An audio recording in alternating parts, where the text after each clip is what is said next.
are these people?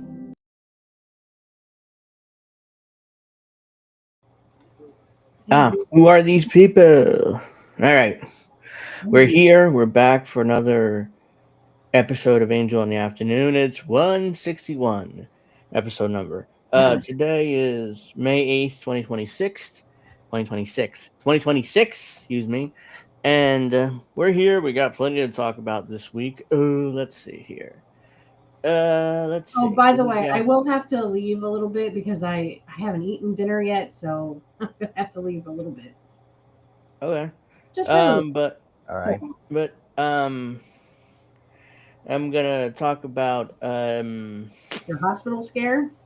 yeah, that, and we're gonna talk about the FCC is demanding a picture ID and biometric ID before you even give your phone number now, which that's Just coming like up how soon. the PS5 is using that, at least in the UK. Yeah, they're demanding I can go suck a biometric dick. before you even get a cell phone number. They're demanding that you get your biometric ID. So that's coming. We're also going to Then I guess I'll just keep my phone, thanks. talk about We should also talk yeah about the DSA smearing Christian Smalls recently. uh, gas prices are up 50% more before the war in Iran. A Secret Service officer arrested for indecent exposure at Trump event or after Trump event. You know. Uh, let's see. We're also going to talk about how the U.S. has taken over the oil market again after this war in Iran. So we're going to talk about 900 healthcare facilities shutting down around the country, mostly in rural areas because of Trump, and so much more. So if you haven't already, make sure you like and Great subscribe. job, Trump. Great job. You've really made America great again. Bravo. Actually, he's just trying to kill poor people so that the rich people can literally just live, I guess, without poor people.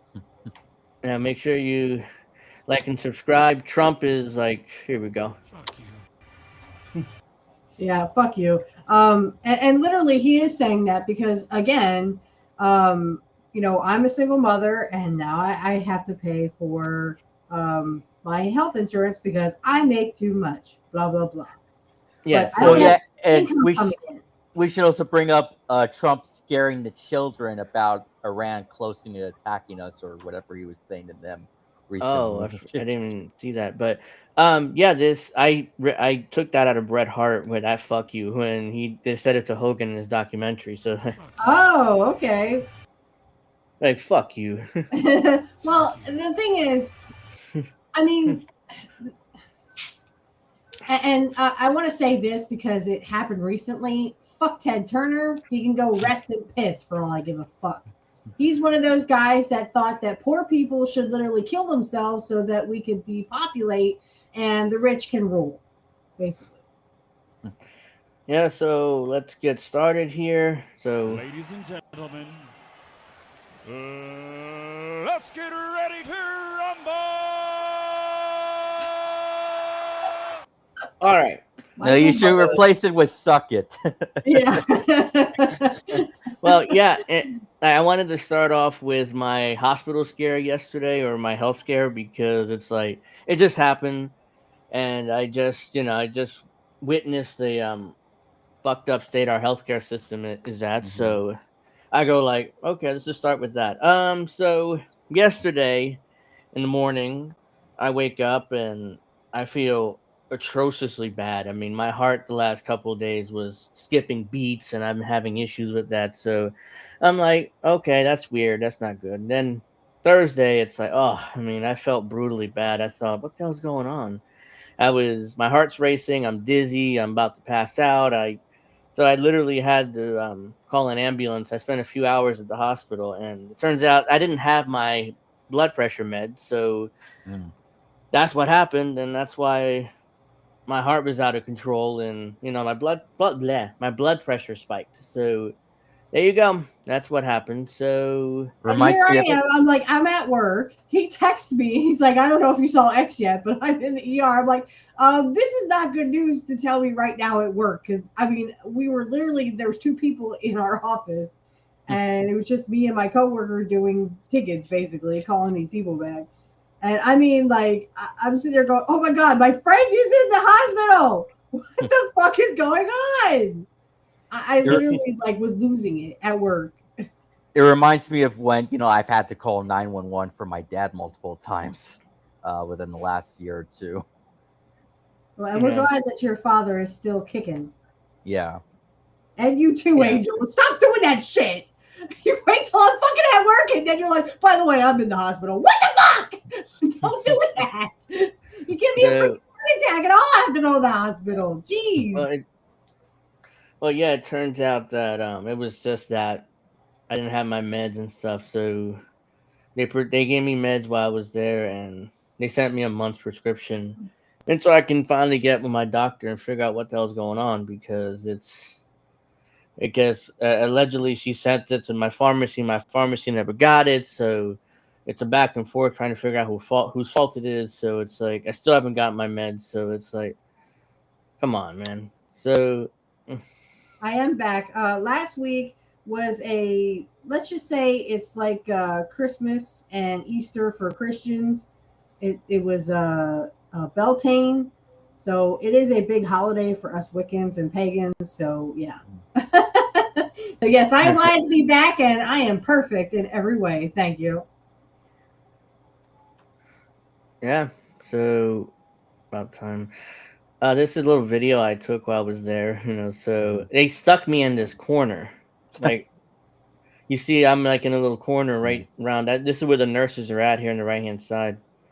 Hmm. That's where the main entrance, the emergency room is there, and they just stuck me there right in the corner. So because there's And no not hey, let enough, him rot. there's not enough Again, that's beds not there. make me happy. There's not enough beds there, so they kind of just stuck me there in the corner.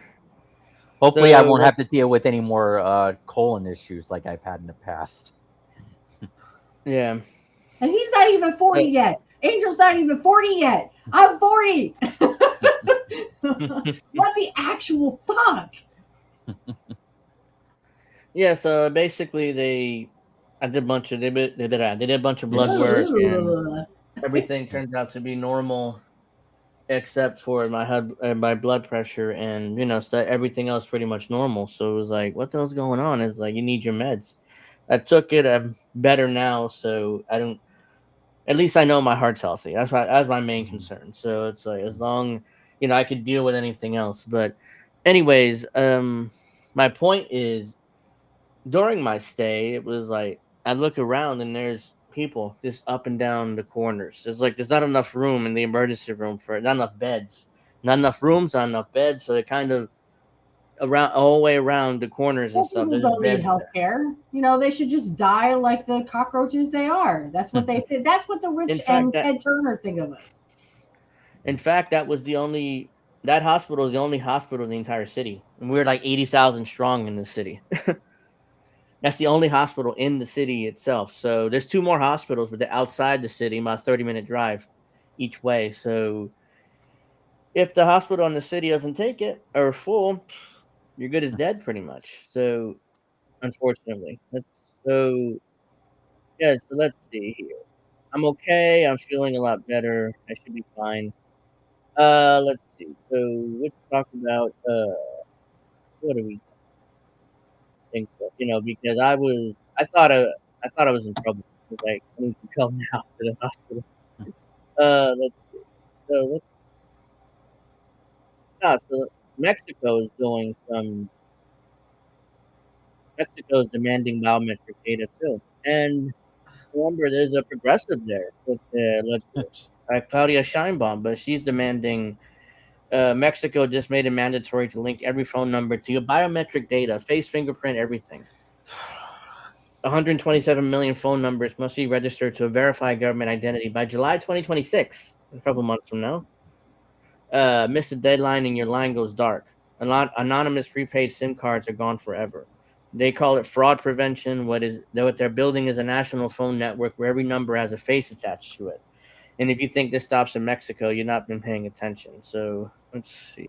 Mexico now requires every phone number to be linked to your biometric data. Your face, your fingerprint, everything. This means 127 million phone numbers must be linked to a verified government identity by July 2026. If you don't do it, your telephone line goes dark. Anonymous prepaid SIMs are therefore a thing of the past, and they do this for so-called fraud prevention. But what they're really building is a national phone network where every number has a face attached to it. And here's where it gets concerning. Prepaid SIMs have historically been a tool of people who need connectivity without disclosure. Domestic abuse survivors, journalists, activists, and yes, of course, also a small share of criminals.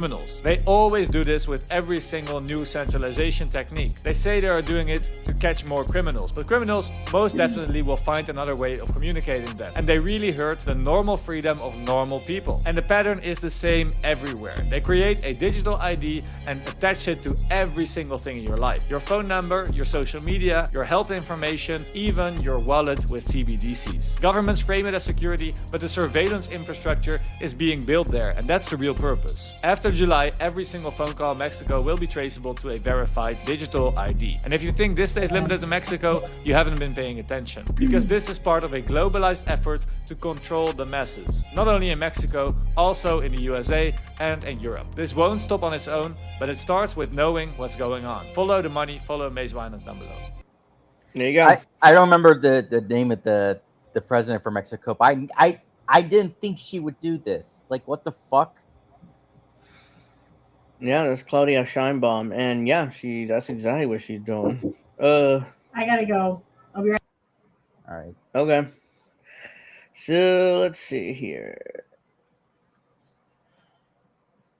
So get a load of this. I didn't know about this, but Chicago, they were desperate for money during the pandemic, and they decided to sell off all of their during the pandemic. They decided to sell all of their parking meters to a private company in UAE, of course. So let's see. Did you know that 15 That's way too loud. Sorry. Mm-hmm. Let's try. years ago, Chicago made one of the worst deals in U.S. history? It was 2008 during the recession. Oh, 2008. I'm sorry, not during the pandemic. It was during the recession. And the city was desperate for money. So Mayor Daley sold all of Chicago's parking meters to a group of investors from the United Arab Emirates in exchange for $1.1 billion. What? Can you go full screen? Yeah, so Chicago decided to sell all their parking meters to a private company from the UAE for $1.1 billion. So they did this basically. Right. 1 billion, gajillion, fifillion.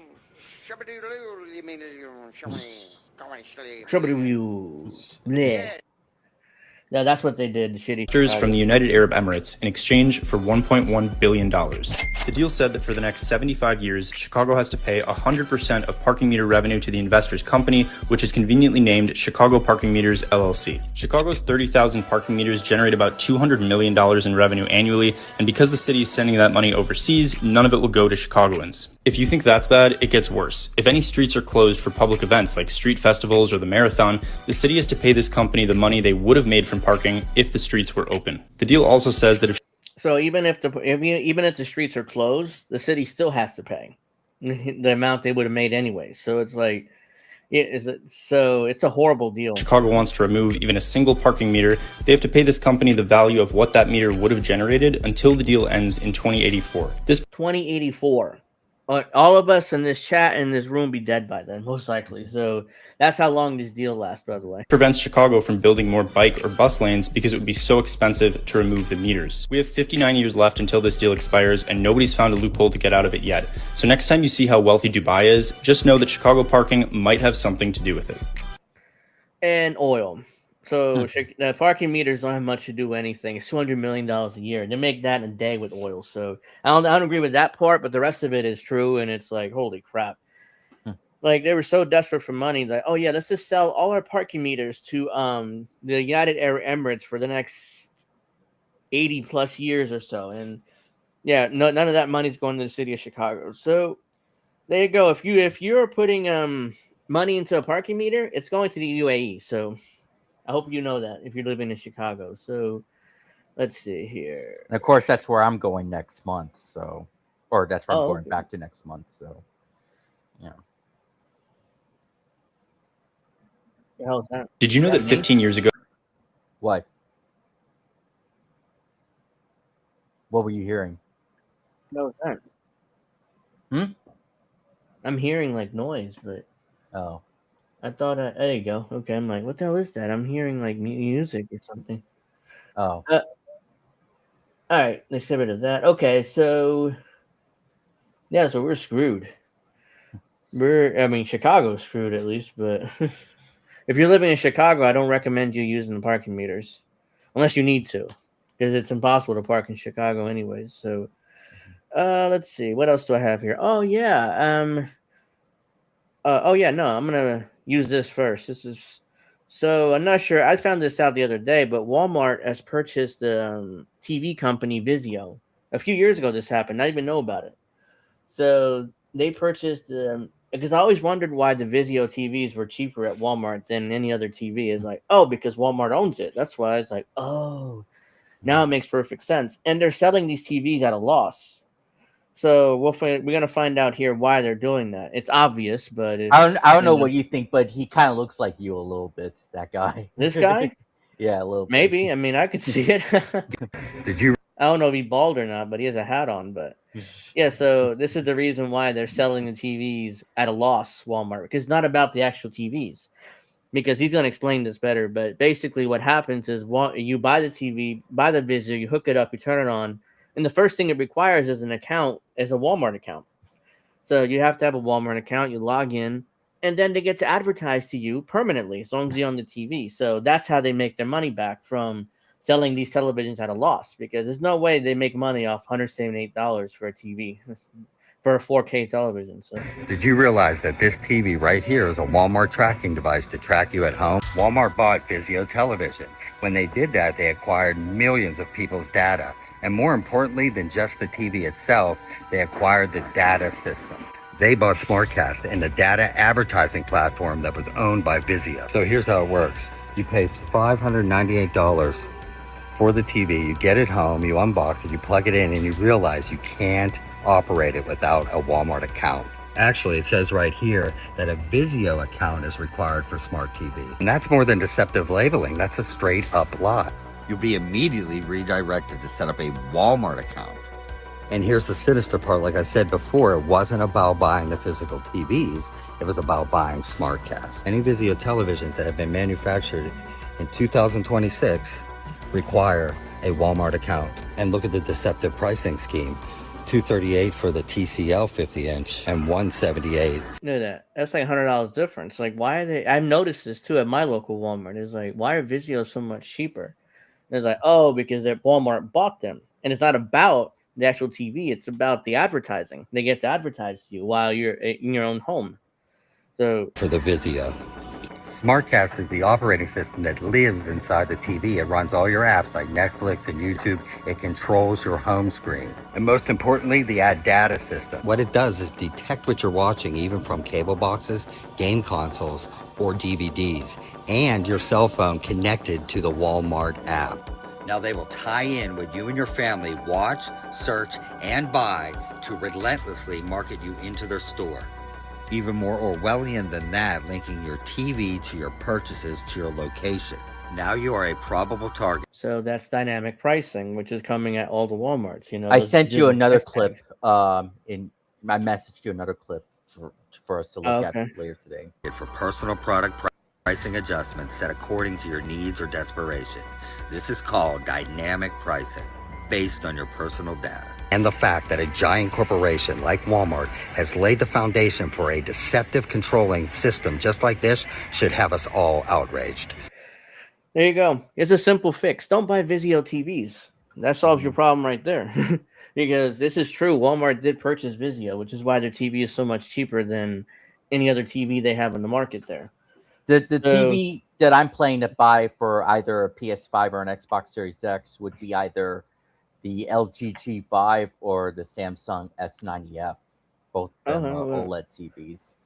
Well, that's That's not Vizio. So if you're considering buying a Vizio, don't, because Walmart owns the shit and they're going to advertise the shit out. It got every time you turn on TV, there's gonna be advertisement there. So I wouldn't be. I'm not sure how it works. Is that I don't have a Vizio, but I assume you turn the TV on. First thing you get is a 30-second or a minute unskippable ad, and then you get to use the TV. So it's like, what the fuck? And now now the smart refrigerators have ads. Like they're gonna, if you buy smart devices, they're gonna advertise the shit out of you. I mean, so I don't want to be advertised to in my own home, so I try to avoid that as much as possible. But sometimes it's unavoidable with certain tech that you get. So let's see.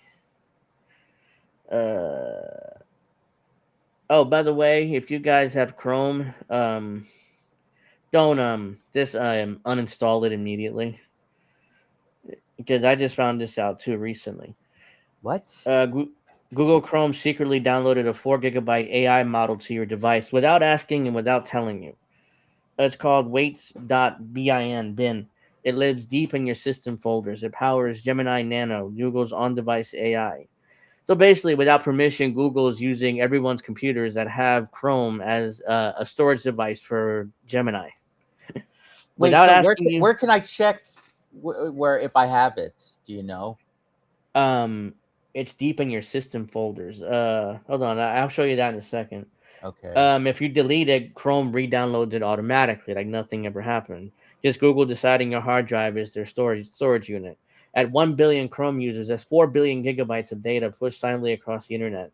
The carbon footprint alone, blah blah blah. And so yeah, here is where it would be in your folder. Oh, actually, I would have to go on my other. I'm on my laptop right now, so I have. Yeah, you would have to basically put that in, or look in your folder there. Yeah. And then to stop it, flags disable optimization guide on device models, restart Chrome, delete folder. So yeah, I already retweeted this, but yeah, so basically that's what they're doing. They're secretly, so just uninstall Google Chrome and uninstall that in order to get that off your computer.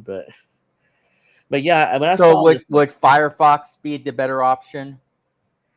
I use Brave, but Firefox, Brave, Opera is good too. They're like, those are the three best ones in my opinion. Chrome is like, Chrome and Safari are like Apple and Google own respectively, and apparently Chrome definitely does it. I don't know about Safari, but if you're using a Mac, but Chrome just downloads secret files to your computer without telling you, which is like, that's total bullshit. Yeah, that's so. If you have Chrome, uninstall that shit. Even if you delete the AI thing, it's still downloaded again if you keep using it. So not good. Let's see here. So Shark Tank fame Kevin O'Leary has invested in a potential AI center in Utah.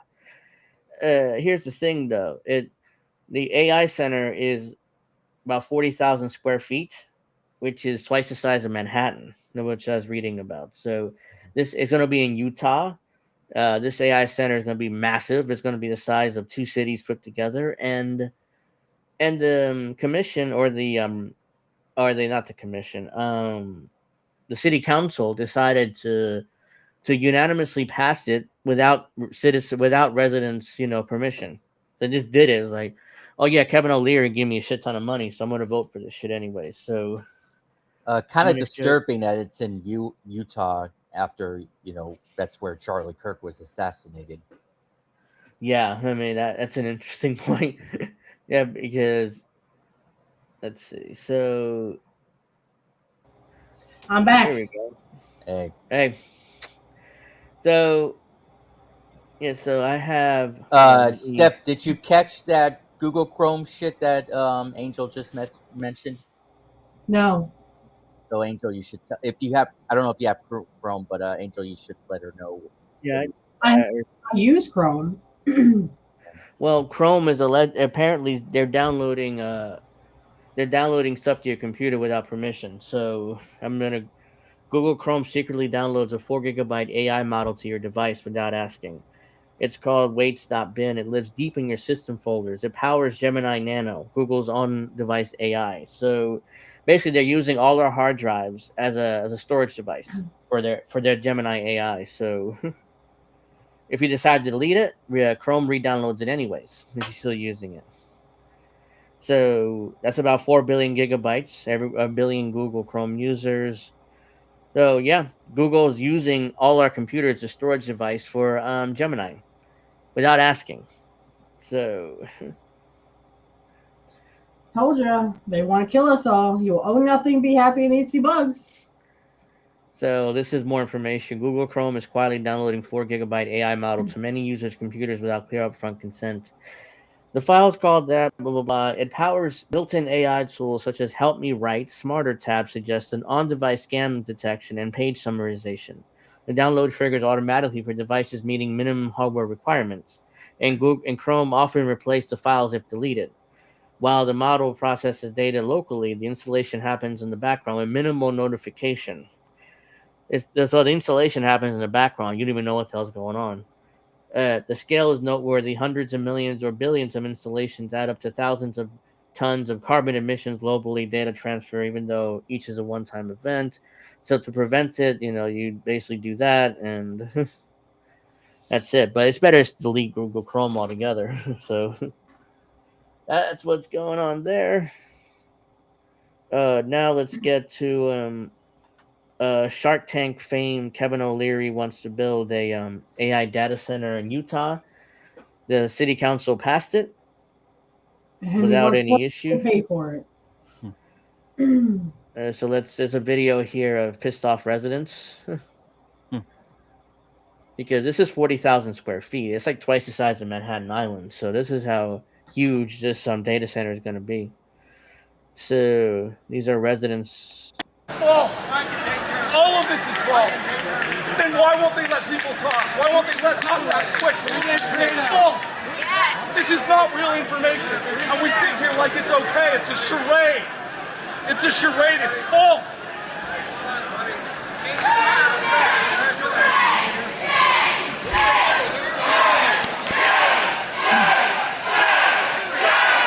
Shame. I gotta get that shame, soundtrack from Game of Thrones.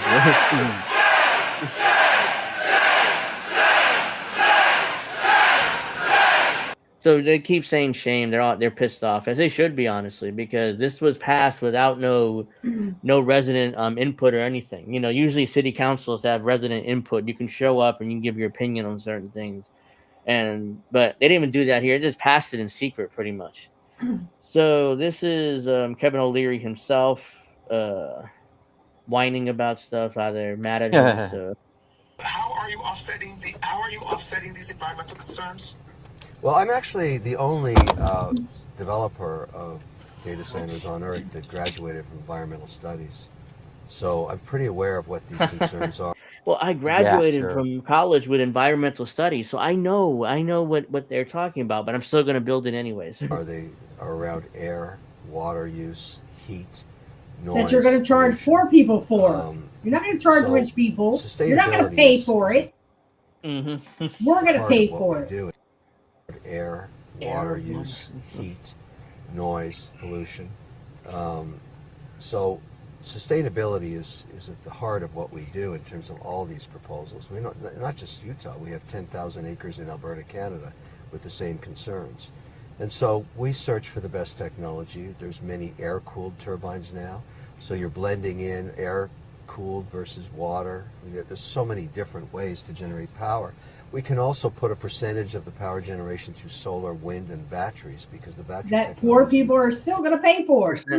He says a percentage will go through air, wind, and and solar panels. It's not going to be all of it. And that shit costs money. You know why? Yeah. Because we live in a greedy fucking capitalist system that says poor people need to pay for everything, and rich people can just sit back on their yachts. I say, Muffet, what shall we kill today? Shall we kill the environment, or shall we just keep killing poor people? The rich hate you, people. They hate you. They do not want you to exist. Ted Turner said back in 1996 that we could do with a lot less people in this world, because Ted Turner thinks that poor people should not exist. Stop worshiping these fucking rich fucks who don't give a fuck about you. Yeah, and I'll bring up the Georgia Guidestones, which is that before it was destroyed, the Georgia Guidestones said the ideal number of humans on Earth is 500 million. And So, also, Steph, tell that to the DSA and all the other progressives who are endorsing Tom. What is it? Tom Steiner? Is that his name? I'm talking to every pedophile in Washington. I'm talking Hollywood. I'm talking to all the motherfuckers who literally want us wiped from the map. Talk about me. Talk about my son. Talk about you, Angel, and you, little brother. They want us all off the planet. They do not want us to exist. So is 10x more efficient than it was just 5 years ago. So that's very helpful because it makes the cost of energy lower.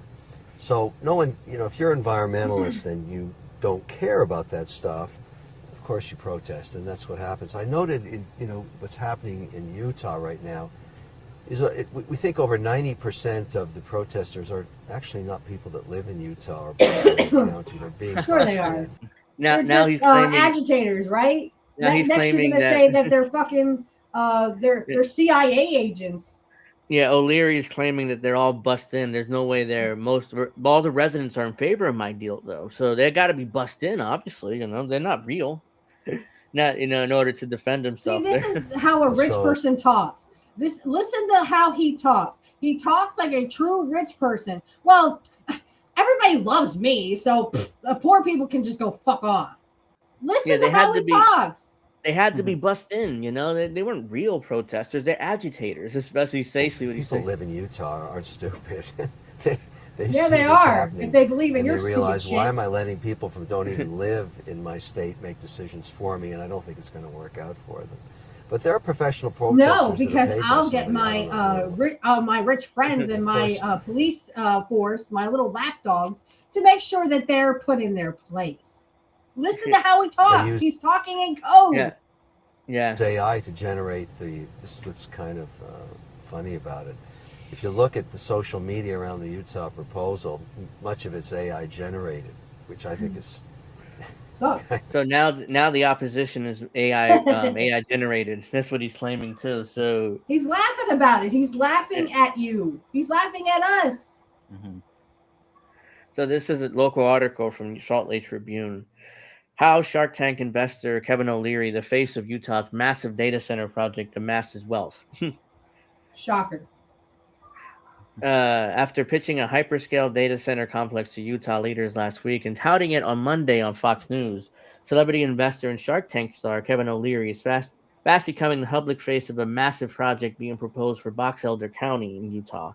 And I'm sure he literally got his dick blown or dick sucked on Fox News, who literally are a bunch of pedophile rich people who literally sit around and talk about their problems. Of course, Fox News they're going to they're basically sucked up to O'Leary. Oh, what a great idea, sir! We're gonna make so much money off of this, or you are, sir. I mean, let's see, the Canadian-born O'Leary. I just sent you or I messaged you another clip for you to look at. So whenever you get a look at all those. We'll look at some of that after this one. Who talked to the board of Utah's Military Installation Development Authority about the project Friday, and it's described on his company website for his company O'Leary Ventures as a renowned global investor, venture capitalist, and capital markets expert. His history as an investor has an ups and downs. As a celebrity risen through Shark Tank, his acting debut in last year's Marty Supreme. Meanwhile, similar data center campus O'Leary Ventures is backing in Canada has been stalled, with construction still pending nearly a year and a half after his first announced. O'Leary's career took off after he co-founded SoftKey software products in 1986, an educational software business that later rebranded to the Learning Company in May 1999. The toy maker Mattel acquired the Learning Company more than $3 billion. The same year, O'Leary was named as a defendant brought by stockholders of a business that merged with the Learning Company.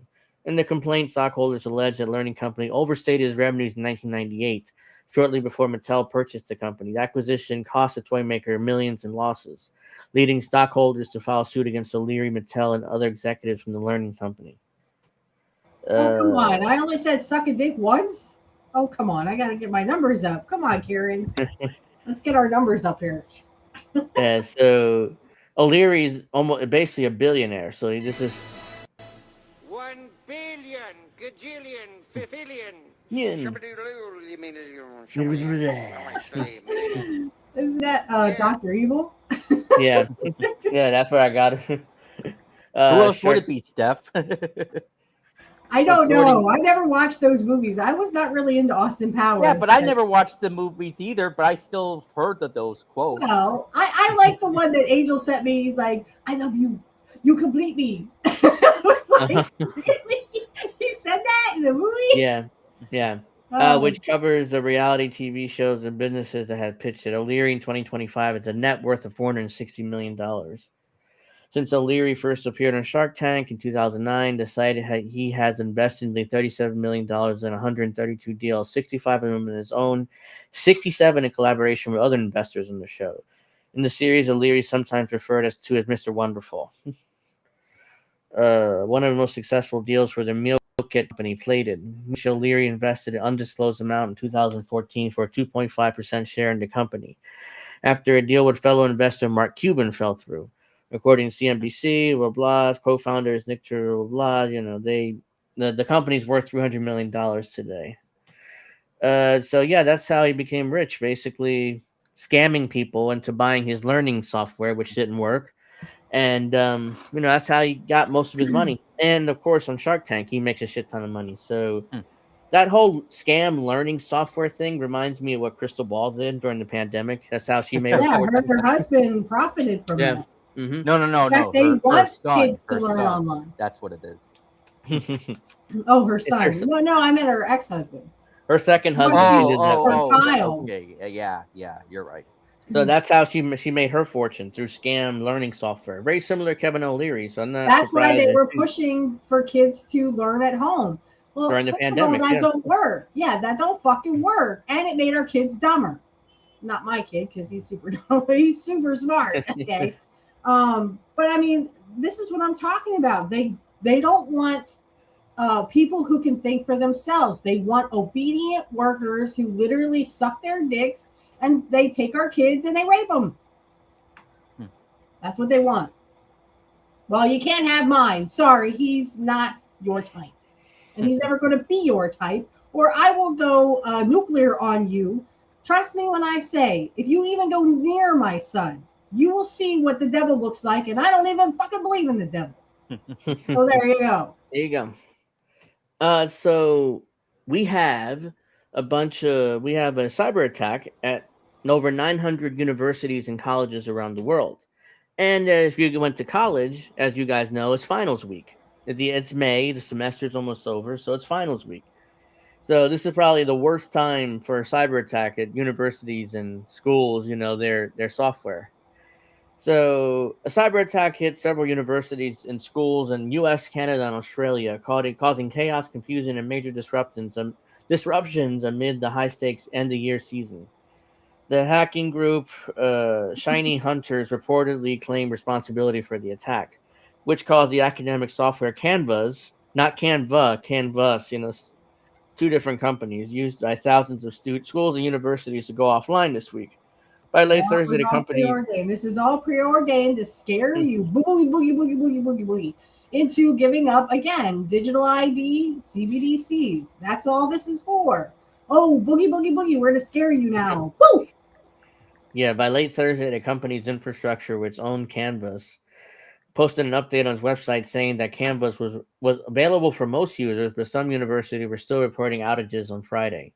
The cyber attacks targeted universities and schools across the globe, affecting an estimated 9,000 institutions. The University of Sydney told students on Friday Canvas was unavailable and instructed students not to attempt to log in. We were one of the 9,000 institutions around the world that were impacted by this outage. We are still waiting for advice from infrastructure, the university wrote in an announcement on its website.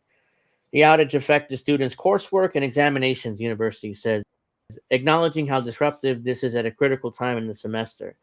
Back when I went to college, which is almost 15 years ago at this point, we handed it on our paper, physical copies of our papers. We could hand it in by email, but all professors preferred the paper copy, so it's like they didn't have to print it out. Well, now it's like, oh no, we got to hand it in by the software. in my defense, I literally had to do computer work because I was going to college for computers. So, in my defense, but this is like 20 years ago when literally XP was prominent and wireless was still in its infancy, which is why I'm taking a course now on networking and stuff because I'm behind the times.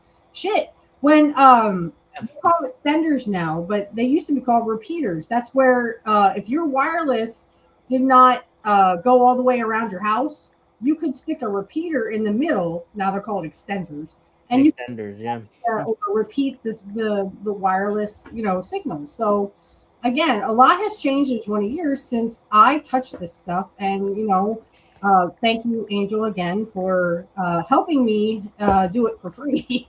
Because I'm a little bit broke right now.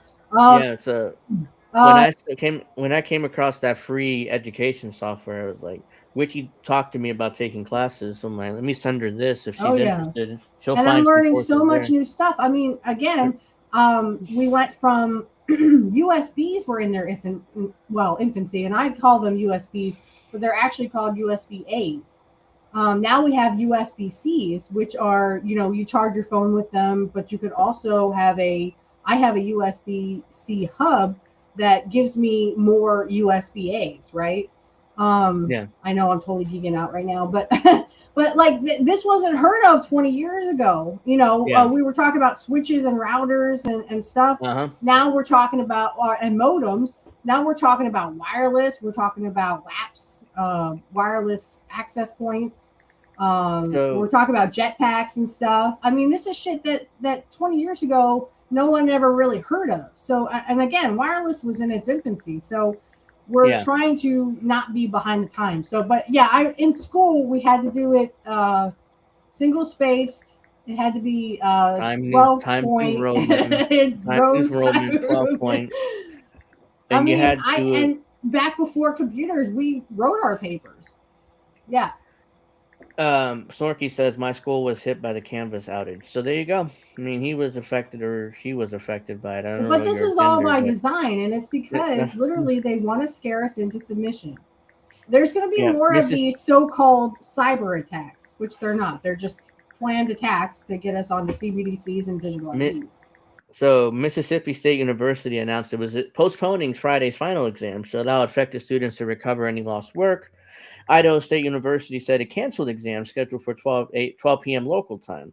Penn State University wrote in its message to the students on Thursday that no one has access to Canvas, adding that a resolution was unlikely to arrive within 24 hours. The university canceled some exams scheduled for Thursday and Friday. The University of British Columbia in Vancouver informed students that Canvas was unavailable due to a cyber breach of its parent company infrastructure and advised them to log out immediately. University of Toronto also reported it was impacted by the breach, saying that multiple universities were affected.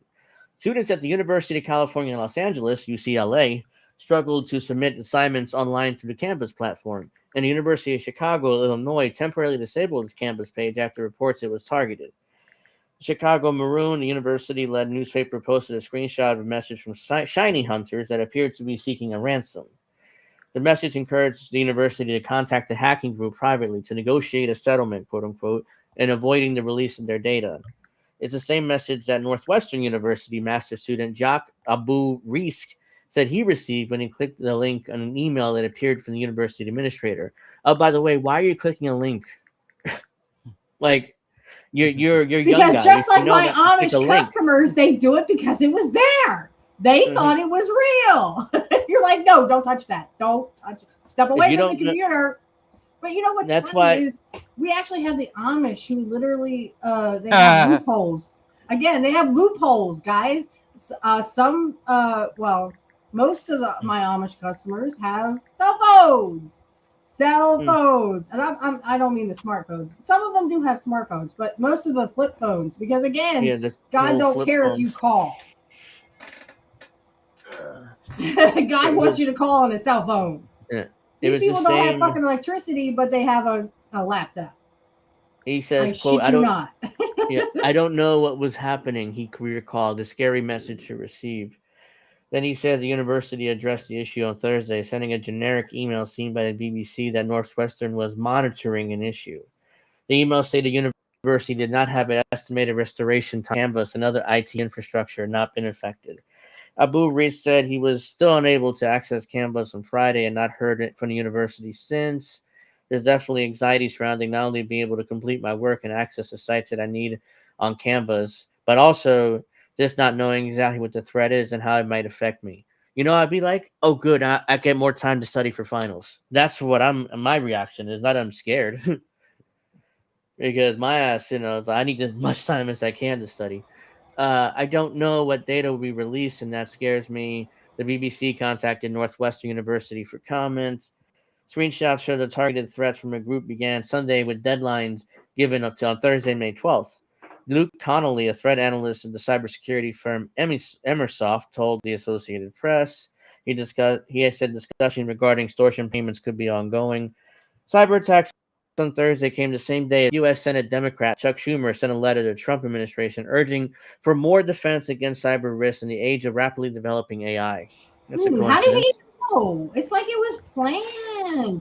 No, I'm serious, guys. I mean, this is like literally, this is shit. I mean, this is just shit. Okay, and take it from a good technician. I've been in the business for Jesus Christ, 19 years now.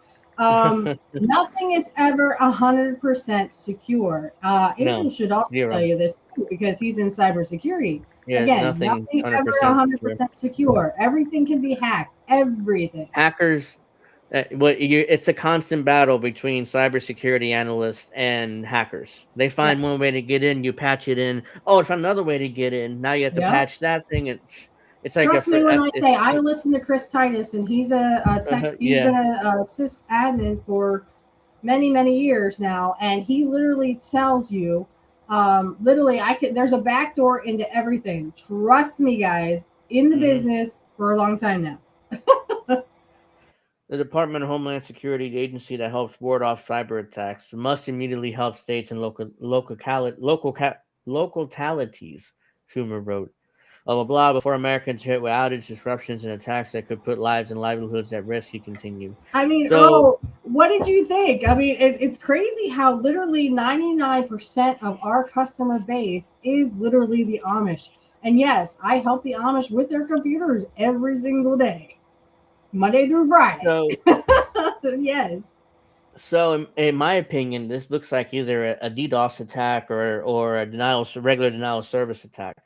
That's what it sounds like. I mean, probably. But again, this is just a scare tactic again to get us into digital IDs and CBDCs. So this is really not a big deal. Try not to stress out over it. But I'm not really going back to college. I'm just taking a course. Yeah, I'm considering going back. Better watch out, Alex. USA may take control of GTA 6. Oh my god. So. Let's get to this. 900 health facilities shutting down or at risk of collapse as Trump GOP cuts ripple across the country. An advocacy group tracking the impacts of unprecedented Medicaid cuts that the congressional Republicans and President Trump enacted last year. Oh, wait, said Monday weren't you going to look at the clips? Oh, hold on. I closed down Twitter. That's why, or X, whatever it's called now. Yeah. I keep calling it Twitter. So, I will get to this in a moment, but oops. I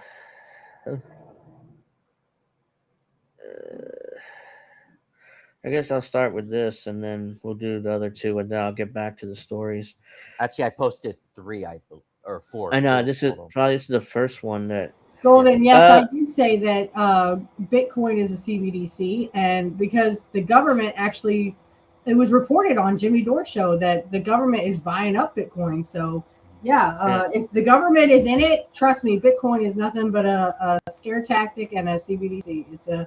It's a wolf in sheep's clothing. Yeah. So this was the clip we were trying to play a few weeks ago, but I remember now. Yeah, there was no sound or something. All right, let's see this play time. The video. That's what it was. Yeah. Oh yeah. So, from this the woman who looks like a guy. Yeah. Or a guy that looks like a woman, something like that. So she was basically asked if the UK agrees with U.S. blockade of Strait of Hormuz. She will not answer, not once. So let's see. What? I don't hear any sound again. Must be the video. I don't hear any sound. Yeah, it must be the video because I mean I heard everything else. Let me check. Okay. Because I hear it fine on my headphones. I don't know why the sound is not going through on when I try this. So yeah, I can hear it just fine. So I don't know why it's not going through on. Maybe it has a some kind of blockage. That's possible. That there's some I mean, kind of. I deal with web filters. I'm telling you, our Amish friends who are just down the street from us, they own a barbecue place, and literally they're both in Mexico. Father and son are in Mexico, and they're wondering why their web filtering is not working because you have to whitelist the whole country. Yeah. Like shit, I didn't know you could do that. So this is Trump scaring Get him away! Get him away! Get him away! Yeah. Get him away from President. There's Linda McMahon, by the way. Yeah, get her away and get RFK Jr. away too. Yeah. This is oh scaring... yeah, Angel. That's Noah Syndergaard right there on the top left. Oh, it is. Wow. Yeah. He looks older, but he looks like he's really balding there. But that is him. So President Trump is scaring a bunch of school kids. Iran was 2 weeks away from having a nuclear weapon and killing you, which is false. But these kids don't know any better. They've been saying that for 20 fucking years. Yeah. Nothing's fucking happened. So let's see. Hopefully this works. The President of the United States. We just broke every record. I can hear it. And now we're going to take a hit. Why can I hear that video? Like this is the second time the other video. So it makes no sense. No, I'm saying I can hear this one. So. Yeah, I know. I'm talking about the original one. Okay. The first one I tried. Maybe I'll send a different link. Maybe I'll do that and see. Yeah, maybe try that. Nuclear weapon. They would have had a nuclear weapon in. No, they didn't. Within 2 weeks. That's a blatant lie. Remember, we sent that beautiful B-2 Get the kids away from him. We. The kids know what the fuck you're talking about, you dumbass. Yeah, it's like this girl. You see this one? She's kind of rolling her eyes there, like, yeah, I don't care about this. I mean, they really don't. Their nuclear potential, it was obliterated for those that. It was obliterated. Bullshit. To a point Bullshit. where it'll take them weeks to dig down. Iran doesn't want a nuclear weapon, you dumb motherfucker. Stop scaring kids and get the kids away from him. Who said that having kids around him was a good thing? Yeah. Especially with him and Epstein. So, yeah. Linda McMahon covered up the Ring Boy scandal back in the early 90s with Vince. So it's like she's not exactly innocent with these kids, too, how she treated kids. No, get them away from her. But it was a very important thing. So we would have had Iran with a He's sounding like Biden. And Jesus. maybe we wouldn't all be here. He's older than Biden, I think, by a year or two. So no, Maybe he's we wouldn't all be here by now. They would have claimed the sites on Europe first. 1962. Hold on, it's too many sounds at once. Go ahead. I'm sorry. So, does everyone remember when there was supposedly like this Cuban Missile Crisis, with the Russia and with Kennedy, and everyone was holding their fucking breaths? Yeah. Does anyone remember any history? For fuck's sake, that was more of an uptight situation. That was more of a, we're going to live tomorrow or not. Iran does not want the fucking nuclear bomb. They don't want one. They're not making a bomb. What's sad about the Cuban Missile Crisis was within 18 months of Kennedy and Khrushchev coming to a deal, they were both out of power. Kennedy was killed and Khrushchev was removed. Right. So the hardliners in both countries wanted a nuclear war, I guess. So. Right. Yes. The rich wanted a nuclear war back then because they wanted all of us poor people to die. Some of you may die, but it's a sacrifice I'm willing to make. I'm willing to make. Hold on, that's a good one to. Well, yeah, you played it last week, so. But it's a sacrifice I am willing to make.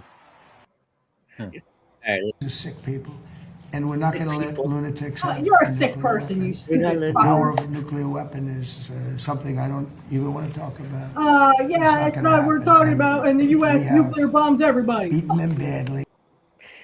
Trump was rambling there because towards the end, even RFK and Linda McMahon kind of like, okay, now let's wrap this up. He was trying to impress those kids because he's going to rape them later.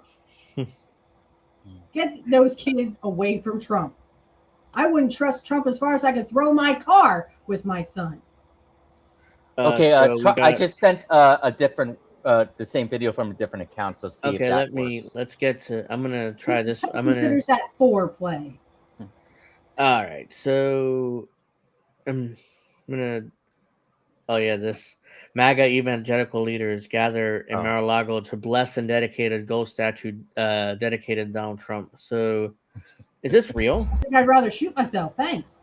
Is this real? This is AI. It's a bunch. No, if it is real, it's a bunch of rich people sitting around sucking his dick. So there you go. This video shows a dedication for the Don Colossus statue, blah blah blah.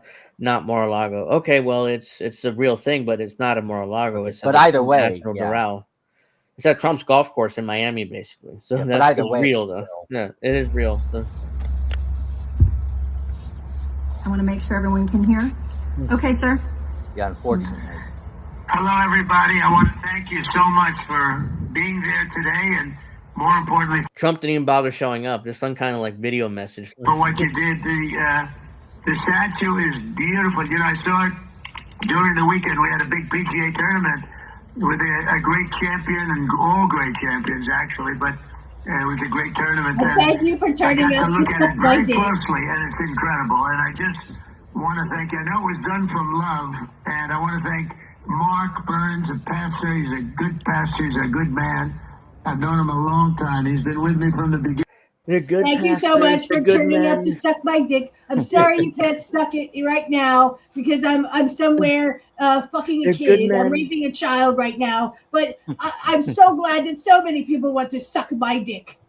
Yeah, they're good men. They're good pastors. You know, I mean, I love the statue you guys built of me. Right from the beginning. Maybe about 2 days later, right? 2 days. But Right, Mr. President.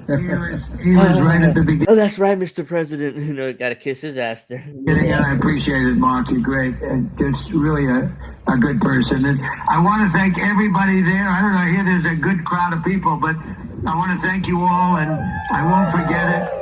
And we love you all, and the country's doing great. And Iran is not doing good because of us. They are not doing well at all. Based on what? And good things are happening. And I just want to America's really give you doing my so love. great, And I except wish for I poor could be. people, but you're all rich people, so we don't give a damn about poor people. But yeah, the U.S. is doing great. He goes back and forth. Sometimes he says that the war is going well. Other times he says we're close to a peace deal. Other times it's like, we're going to bomb you back to the Stone Age. Another time he's like, we're close to a deal. Other times Iran's not doing so well. It's like, which one is it? Like, it's everything at once and nothing at all. There where we want to make sure everything's going perfect on the war front. So I figure you can understand that. But we'll see you all around. I just want to, again, everybody is taking pictures of it. My people told me that it's unbelievable. All day long they're taking pictures. They stand up next to it and they have their picture taken. It really came out beautiful. I didn't know what to expect. I just want to thank you all. And we love you all, and God bless America. God bless. God bless America. There you go. All right, let's try this one you sent me. See whether this works. Because the other videos work fine. I don't know why. Let me see. Oh, come on. Loading. Oh, boy. Oh, there we go. Loading. All right. Agreeing with US at the Strait of Hormuz. There we go. Okay, you guys can hear it. So yeah, basically, she was asked 6 times about whether UK supports the US's blockade of Strait of Hormuz. She won't answer. So let's to be open, but a blockade would close the Strait of Hormuz, right? Because the idea is to stop Iran charging ships for safe passage, to try and cripple them economically. So I'm just trying to work out. You say that you agree the strait should be open, but do you agree with the blockade itself? So the US's ambition, as is ours, is for the Straits of Hormuz to be open. That's a different. Sorry, if I may, that is a really different question. I'm just saying the blockade, which the US says would close the strait by, intervening with we will ships. not be taking part in the blockade, and we believe in the very important principle of free navigation of the seas, and we want to see free navigation of the Straits of Hormuz. Fine, you won't take part, but do you agree with it? So do you agree with the blockade?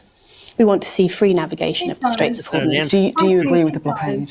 That's not an answer. That's not an answer. We won't be taking any part in it, and we agree with we want to see free navigation of the Straits of Hormuz. That's a really important principle.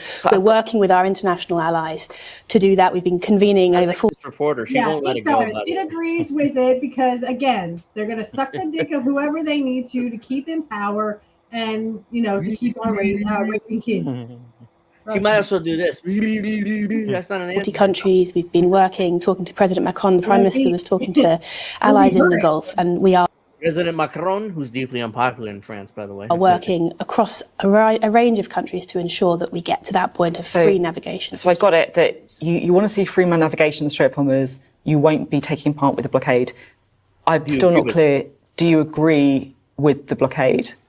As I said, we are not going to be taking part in it, and we want to see free navigation of the Straits of Hormuz. So does that mean you don't agree with the blockade? It means with it. Won't let it She's go. not saying it quiet out loud because she is not a stupid person like the fucking rich we have in this country who literally say the quiet parts out loud. Oh, we hate poor people. Oh, did I say that? I mean freedom for everybody. That we won't be taking part in the blockade, and we want to see free navigation of the Straits of Hormuz. Agree with I'm struggling here. I don't understand if you agree with it or not. Do you agree with it? I think it's not agreeing, or it's not agreeing. The fact that she won't say the words is literally she's telling you, literally out loud, that she agrees.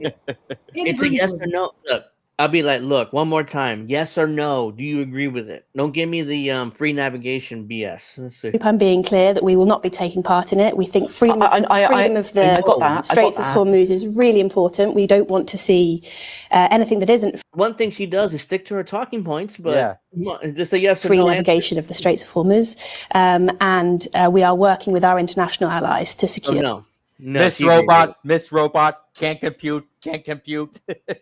Yeah, she got to stick to her talking points. I mean, but I did show you one more video. It was the first video I showed you earlier. So it was the one with Megyn Kelly and Tucker Carlson, which I think deeply exposed what Trump's been doing. So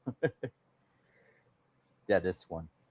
Oh yeah, Tucker Carlson. Yes, he told Trump to his face, "Netanyahu hates you. Rupert Murdoch despises you. Ben Shapiro, Mark Levine, they all hate you. The people are pushing you into a war." He doesn't care as long as he gets to make kids and be the president. He don't give a fuck. And then Trump says, "Yeah, I know." Can't talk. He's a piece of This is an RT video. I don't want to risk playing it, but yeah, I mean, this is pretty much what it says. Trump's like, "Yeah, I know," but still does it anyway. So because he's he a loves puppet. to suck the dick of Netanyahu. Again, this is false bullshit from Tucker Carlson, who is nothing but a eugenics guy who also hates poor people, but yet he's acting like the savior. He's acting like Jesus Christ, and Trump thinks he is Jesus Christ. So I mean, at this point, we got two people who literally think that they are Jesus Christ. I mean, get over yourselves. Even the Amish act better. Well, Golden, and you got to keep using the Brave app over and over again in order to get any reward, any tokens or whatever they call it, crypto. So I've been using Brave for a while. I like it. I mean, I don't have to worry about ads on YouTube videos anymore. So it's like, oh, thank God. Those ads, and I don't want to give Google $15 a month to get rid of ads. So it's like, oh, perfect. I save money. And I don't. I did what little brother told me to do and got a YouTube blocking app. Yeah, Block Plus. Yeah.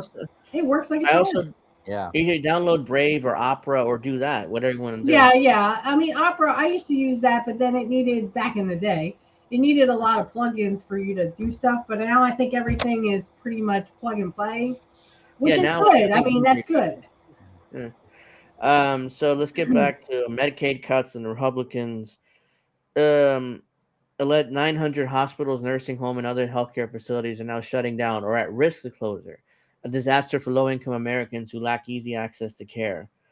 Protect Our Care Hospital Crisis Watch Project has identified healthcare centers that are closed or at risk of closing, cutting services, and shutting down wards as they grapple with the impacts of GOP's 2025 budget law, which included over $1 trillion in total healthcare cuts over the next decade. More than $900 billion of the cuts will come from Medicaid, which pays hospitals and other providers for services delivered to low-income patients. Hospital Crisis Watch has now reached 900 pins, 900 communities where the access to care is evaporating as Republicans' healthcare cuts ripple across the country.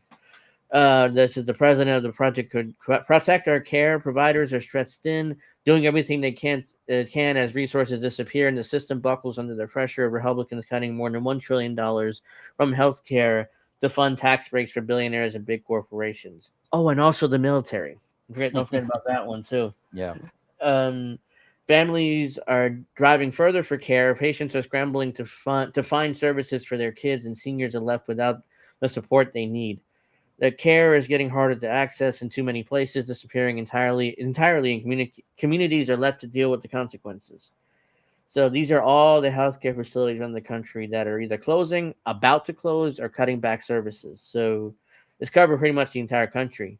But weirdly, PA right there is nothing. I'm not sure why is that. PA is not closing any healthcare centers. I mean, it's right there. It's wide open there. New Jersey's here. There's a shit ton. We don't even see the state. That's how small it is.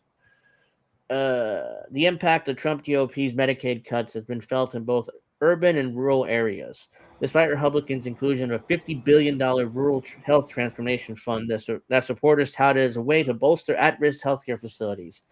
Critics said the fund have warned from the start that they would not be nearly enough to offset the devastation caused by the massive Medicaid cuts. The Trump GOP law includes an estimated $137 billion in cuts to Medicaid in rural areas. In Nebraska and other states, rural hospitals are facing across-the-board cuts, and the Rural Healthcare Fund Congress created to offset the impact of Medicaid cuts on rural healthcare is falling short. Professor from Georgetown University claims, let's see, what's becoming clear even at this early stage is the result of the cuts enacted by Congress. Healthcare is going to become much harder to access for many people. Rural areas and small towns across the country. The latest assessment of surging healthcare facility cuts and closures across the U.S. came as Nebraska became the first state to implement the punitive work requirements the 2025 Republican law imposes on some Medicaid recipients. So here's the thing: with the work requirements, is basically 20 hours a week. So it's 80 hours a month. Yeah, I just made that when I worked for my other job, which was fun enough. It was called Fix It Chicks. The owner was a chick, but there was a guy that worked with us. Anyway, but yeah, when I worked for them, I just made barely. I mean, so I worked 23 hours a week, and I just barely made that cut. But the thing is, I bettered myself. I went out and got a new job, and now they say I make too much, and I'm a fucking single mother. I have one income, one. And they're like, nope, sorry, you fucking poor people, you can just go die. We don't care. You should be able to access Medicaid because that makes no sense. You're a single mom. It's not like you're. I mean, all I did was update my. It's for Pennsylvania, but it's the medical assistance. Yeah. And literally, that was Medicaid, and I literally did the right thing, and I reported that I got a new job and my new wages and stuff, and they're like, nope, sorry. Go be a single mom and die. You have to pay for health insurance that doesn't cover fucking shit. Yeah, you would have to get insurance through your employer, basically. Yeah, but my employer doesn't offer it. Well, Angel, after so I'm on my own. After you go over this article, I sent you another clip. This time involving Lula, the Brazil president. I do know that Lula visited Trump at the White House. So yeah, well, okay, so that might be the clip. But also, so far, in terms of the Knicks game, so far, even though no OG Anunoby or whatever his last name is, Knicks are still leading. So, yeah. No, Knicks are still leading. So, yeah. Arguably, I think they're the best team in the East. So, it's like... well, if we can beat the Pistons, possibly, if it's between those teams. Well, yeah, we'll see. But the latest assessments came as surging healthcare facility cuts and closures across the U.S. as Nebraska... Okay, I read all that. States must implement the new work requirements by the start of 2027. So, let's see. Everyone that is eligible for Medicaid will be at risk of having their health coverage taken away, whether or not the work requirement applies to them, and whether or not they prove their compliance or exemption status if it does. because the administrative burden of implementing the work requirement strains the state entire Medicaid system. Without sufficient time and guidance, states will be unable to implement those requirements, and without harming many more eligible people, and millions would lose coverage. So there you go. The administration's the work requirements, I mean, in theory, they sound fine, but at the same time, it's like, really? I mean, what if people still need healthcare? So what if they can't get a job, or what if the bureaucracy gets fucked and you get cut off from Medicaid even though you're working, you're doing what you're supposed to, So they don't care. So, again, I'm a working single mother who literally got kicked off her health care because now they had that line where they cut it off at a certain point. And here we go again. Because of this administration, now I'm not saying Obama was any better. I'm not saying Bush was any better. I'm not saying that Biden was any better. But because of this fucking administration, which has been the richest wet dream for the past 15, 20 fucking years, to kick poor people and literally squeeze poor people to the breaking point. Literally, poor people, I don't know why you're putting up with this shit. Literally, people should be in the fucking streets. They are literally stretching your budget to the breaking point. And yet you just say, oh, thank you, sir, may I have another, as they come on your fucking face. Yeah, so they wanted 3.5 months of my fixed income to pay for United Healthcare for their highest deductible, lowest coverage plan. No deal. Meanwhile, UHC made $12.5 billion in profit last year. Yeah, and I lost coverage over a month ago, 2.5 years into Medicare, if it's still there and affordable. So that's a lot of people that are not 65 yet, but they lose Medicaid. I mean, there is a couple of years there where it's very difficult because what if you get sick, so then you're really screwed. Did I? Oh, yeah, I did. Oh, no, I didn't. It's there. Okay. So Secret Service officer arrested for indecent exposure in Miami after Trump golf event. Let's see here. U.S. Secret Service officer was arrested on Monday on a charge of indecent exposure while off duty. The officer, John Spillman, had worked hours earlier in exterior security screening for President Donald Trump's appearance at Sundays at the PGA Tour's Cadillac Championship, which is being held at the Trump National Doral Golf Course. Spillman was held in Miami-Dade County Jail in lieu of a $1,000 bond on Monday. The 33-year-old placed on administrative leave from the Secret Service. This is the guy. Oh my God, looks like he's high there. He's like, that's his mugshot there. The incident involving Spillman occurred at the DoubleTree by Hilton Hotel, Miami Airport and Convention Center on Sunday night, according to the arrest report by the Miami-Dade Sheriff's Office. Earlier in the day, Trump watched from a tent near the 18th hole of his golf course as players competed in the final round of the Cadillac Championship. Spillman is part of a detail that provided exterior security for screening the event.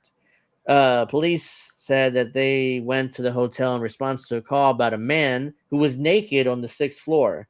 When police arrived, they found Spillman masturbating at the end of the hallway, the arrest report said.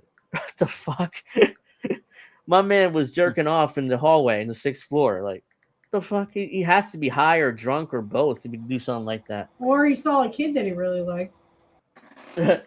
Maybe. I don't know, man. I wouldn't put it past these people. After they took Spillman into custody, a woman stepped out of a nearby room and told him that they had been downstairs at the hotel lobby, and Spillman followed her upstairs to the 6th floor. Okay, now that's creepy.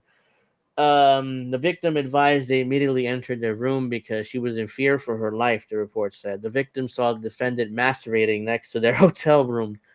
Hotel security that responded to the floor told police they had seen the same conduct from Spillman, the report said. What happened to watching porn and doing that shit in your own room? Again, you got to be creepy. And like I said, this guy is probably a creepy person. And he's U.S. Secret Service. Richard McCauley, the chief of the U.S. Secret Service Police, said in a statement sent to CNBC that the agency was aware of the arrest of an off-duty Secret Service officer by the Miami-Dade Sheriff's Office. Quote, the alleged conduct is unacceptable and stands in stark contrast to the professionalism and integrity that I demand of a personnel, McCauley said. The agency takes these matters with the utmost seriousness. Consequently, the individual no, placed you on don't. administrative All leave. you Secret Service guys are nothing but fucking pedophiles. Don't give me that shit. pending or complete and thorough investigation, he said. So he's on leave while they investigate. I wouldn't be surprised if it was paid leave, but he doesn't say one way or another. The arrest of Spillman comes more than 1 week after Secret Service officers arrested a California man, Cole Thomas Allen, who allegedly shot an officer while forcing his way through a checkpoint at Washington Hilton Hotel, a floor above where Trump was attending the White House Correspondent Association dinner. By the way, that was the same hotel where Reagan was shot in 1981, so that hotel is not exactly the best place for U.S. presidents. The officer was not seriously injured as his protective vest stopped the gunshots. Authorities have said Allen's been charged with trying to assassinate Trump. But how did Trump was just near him? How he shot an officer, not fucking Trump? What the hell? That makes no sense because he was on the floor above Trump. He never got anywhere near always. Trump. Oh no, Trump has to fear for his life because all these fake bullshit stuff goes on. Trump wasn't even fucking in that room. Come on, this is not like they shot Reagan. They actually did shoot Reagan. Yeah, Reagan all this other shot, bullshit is just oh no, this president has to fear for his life. Can you believe it? It's fucking fake. It's all fucking wrestling. Yeah, it's the guy was on the floor above Trump, but somehow he's charged with assassinating Trump or trying to assassinate Trump.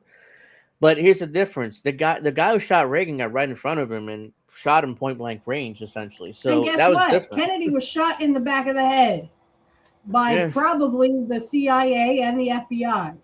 So I mean, these people didn't miss when they actually want to kill someone. They didn't fucking miss. Trump is not in any danger. His life is not in danger. But Trump does what he's told, so his life is not in danger. Like, for example, that Tucker Carlson clip. Tucker Carlson, like, everybody hates you. Know that, right? He's like, oh, yeah, I know. But he still does it anyways. Why? Because that's what he's supposed to do. I mean, right, and his life is not in danger. He's a puppet. That's what he is. I agree with Jesse Ventura, and everyone's like everyone who's a shill. Though I don't want to say that about James Romero, who I watch, but I mean, even he was like, "Oh well, Jesse, don't be so silly." I mean, Trump wouldn't blade. Yes, he would. He's in the fucking Hall of Fame for a reason. He's in. It's called blading, people. He bladed his ear so that blood would come out. He probably had the razor blade probably in his coat. Or wherever he keeps it, he probably Bret Hart had it in his mouth one time and he spit it out when he cut Austin at WrestleMania 13. So Hexeth, as a third string Fox News host, a lot of balls here, claiming that inflating the Pentagon budget by 50% is fiscally responsible somehow. So let's see, Secretary of War Pete Hexeth. Poor people, why can't you just suffer? Why can't you poor people just give your money to rich people? We deserve it. How dare you? How dare you? Poor people want money. Don't you understand? The rich need it more than you. This is what I'm talking about. Yeah, the inflating the Pentagon's budget to $1.5 trillion for 2027 was a quote-unquote fiscally responsible investment, as the administration attempts to justify its record-shattering military budget request. Thanks to President Trump, the $1.5 trillion defense budget, this War Department has moved from bureaucracy to business. This is a fiscally responsible investment in arsenal of freedom, ensuring our military remains the most lethal fighting force in the world. It's an actual video here, so I'm tired of reading, so let's see. A broken Pentagon bureaucracy was doing the same thing for decades. When our warfighters needed more weapons, aircraft, and ships, the Department of Defense allowed contractors to double dip at your expense. They charged you, the taxpayer, to build their factories. Look, this party isn't wrong about, but it's hypocrisy because I'm sure that they would love to do this too. So charge you again for the final product. And despite paying companies to make weapons faster, schedule delays were constant and cost overruns were the norm. All while their CEOs got rich. But today, President Trump's War Department is flipping this rigged system on its head. We're not tolerating delays in production or cost overruns anymore. We've pushed out the bureaucrats who've made these deals in the past. Yeah, how dare you not make our war weapons? How dare you have delays, you motherfuckers? Jesus, don't fucking suck a dick. A group of businessmen so elite, they've been rightly dubbed. You are elite, motherfucker. You are the elite. Oh, that's cringe. Deal Team 6. It's simple. So cringe. We're putting the American taxpayer first by offering you a better deal. Yeah, we right. now move at the you're speed putting of us business. first into the fire. Yeah, Yeah, you're pushing it's a us better over into the deal. volcano. My ass cheeks are doing the right thing by the Now, when a taxpayer. defense company expands its production to sell more equipment to the U.S. and military, all the fucking rich they people in pay the the room are bill. going, poor people actually believe this shit. They pay for new factories, assembly lines, manufacturing plants, Yeah, not right. the taxpayer. You are In so full of exchange, shit. we're giving Mr. these Brown. companies steady, that long-term so full of orders shit. for exactly what our warriors need. Our warriors. And defense companies are making Like things they're in higher volume. braves. But here's the thing, though. I mean, they You're suck just up to the pushing military. Poor kids to fucking fight your stupid wars. Yeah. I want to see your kids have sex, whatever the fuck your name is. I want to see your kids go fight these fucking wars. Not my kid, yours. They suck up to the military and the soldiers that they're warriors, but as soon as they leave the military, they defund the VA. So they got nothing. No. The VA sucks. So fuck our wounded and fuck our veterans. Yeah. They don't give a fuck about you. They don't give a fuck about the veterans. Yeah, they defund the VA and they underfunded its bureaucracy. So good luck trying to get in front of a doctor within a year. Like there was this one, I saw this video of a guy who was desperately trying to get to a therapist with the VA, and they just wouldn't respond to him. And he was like, "Oh, I don't know what to do." He was talking about like ending himself. That's how much of a mental crisis Most he of was in. the, I heard a statistic, and I think Jimmy Dore said this, that most of the homeless are homeless veterans who can't get Homeless the care veterans. they need. Mm-hmm. So The again, VA is so they do underfunded. not give a fuck about you. They will send your kids to war, and then they don't give a fuck about your kids when they come home. So They're the your social kids, not mine. The social contract was, yeah, you go to war for us and you sacrifice, but in exchange, when you come home, the VA is there to help you everything you need in your medical care. That's but right. That's they violate the contract. It's like they defund the VA. The VA can't do anything. There's extra bureaucracy, so good luck trying to get in front of a therapist or a doctor within a reasonable amount of time. So it's all bullshit. Much more quickly while keeping their prices flat. Should these companies fail to deliver, we will hold them accountable and bring in new companies who will. No, you won't. You will suck their dick just like everybody else. Look at the nerds that they allegedly going to hire. Is that they'll Matt do Walsh? It looks So like this one. We're gonna go get a bunch of nerds that are already fucking wealthy and don't need the fucking money. Speed, volume, and fiscal responsibility. It's common Right, sense, yes. and it's what the American taxpayer demands. Oh, fuck This yourself. War Department has made the move from bureaucracy to business. Over the next month, we will release a series of videos that highlight how President Trump's historic $1.5 trillion defense budget will make a generational investment in our arsenal of freedom. This investment will... The arsenal of freedom. Arsenal of freedom, which they don't give a fuck about. They only care about it for themselves. That's the excuse of, arsenal of freedom. We need all these weapons, and by the way, most of those tanks and planes and weapons right away in the Nevada desert. Literally, there's videos of that. Yeah, give us your money, poor people, because we need to go kill poor people, brown poor people over and like kids and stuff over in other countries. A lot of those tanks and they rot away in the Nevada this desert. shit, you are literally an idiot.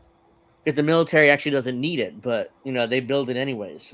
secure and protect the homeland and ensure Homeland. America's military remains the most lethal fighting force on earth. for Nobody's generations attacking to come. us. We're gonna Nobody. spend every Not one. We're attacking everyone else, but then no one's attacking. dollar one's of that attacking money us. responsibly, because that's what you deserve. Don't That's fuck what America needs, and that's what this president. Yeah, that's what you deserve. You deserve to be fucking poor, and you need to give us your money so that we can keep killing brown poor people over in fucking other countries. Yeah, great job there, Seth, or what a dick sucker, or whatever the fuck you're called. He needs to go back to being the third string host on Fox. Go That's back what to he's Fox good at. News, you fucking pedophile. They're all a bunch of pedophiles, and they'll welcome you back with open arms.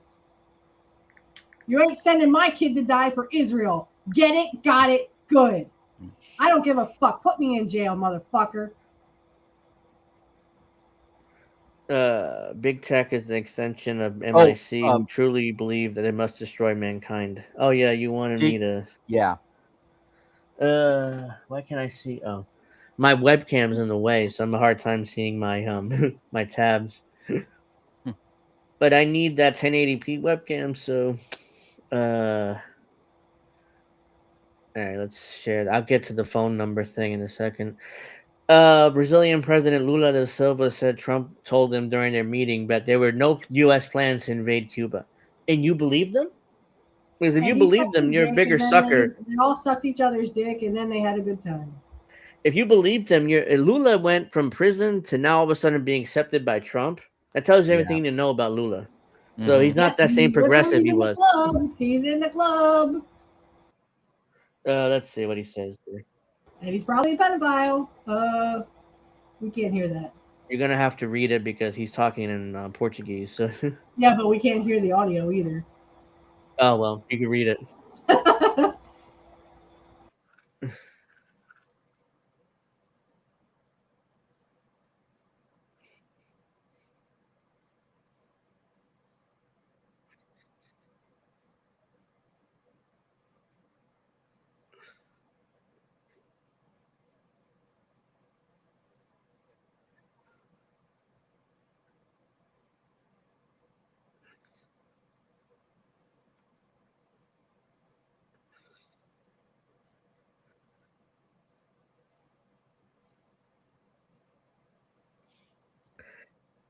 Yeah. So he's basically taking Trump at his word. There's no intention of invading Cuba, even though Trump has said they're going to invade Cuba. So which one is it? Trump doesn't know, but he'll do whatever his little I don't think he pedophile even friends knows. tell him to.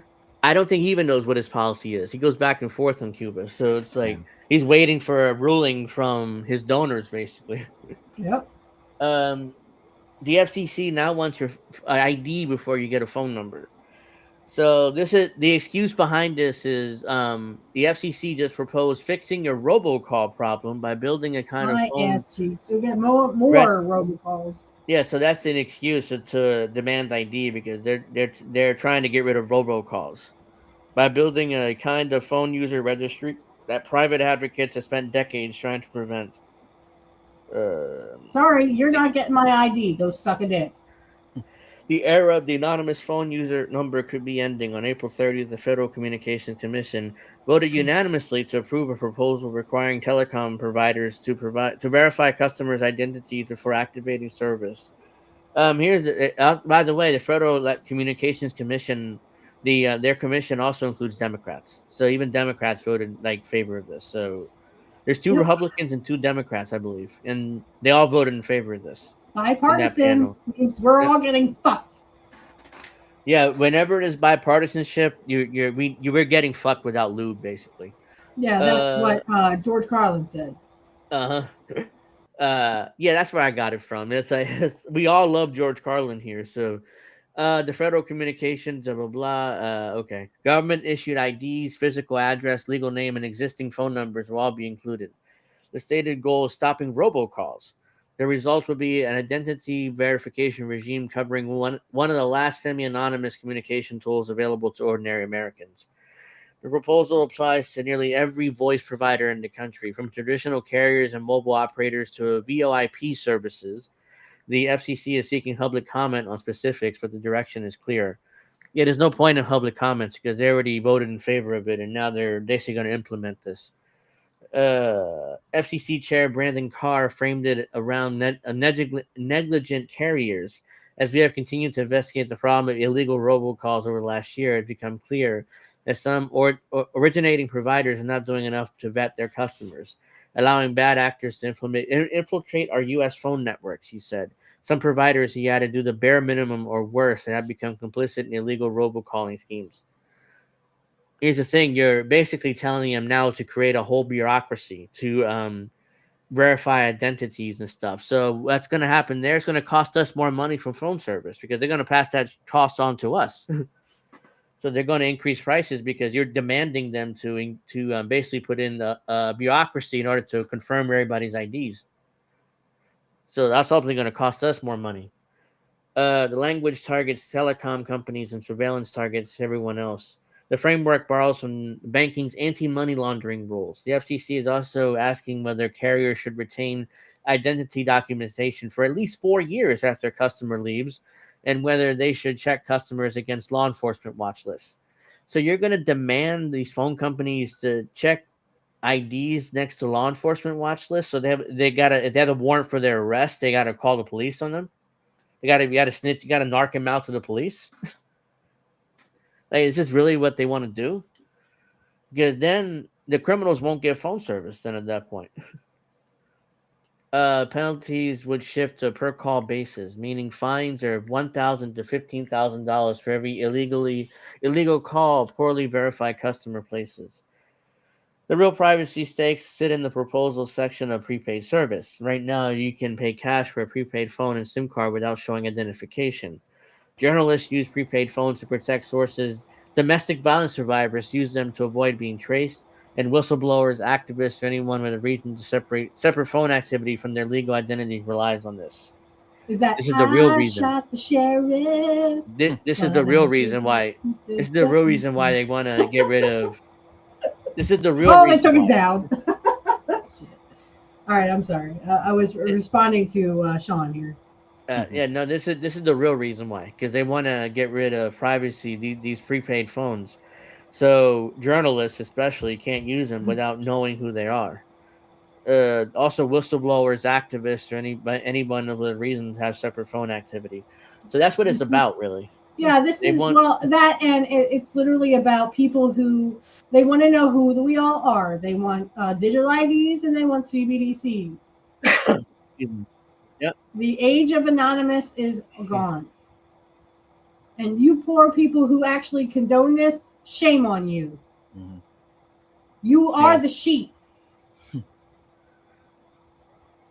Let's see. So we have the redistricting controversy after the Supreme Court gutted the Voting Rights Act, basically, as everybody knows. But Virginia tried to do this, in order to discriminate against white Republicans, which you can't do, apparently. You can discriminate against minorities all day long, but discriminate against white Republicans. Do those rich people.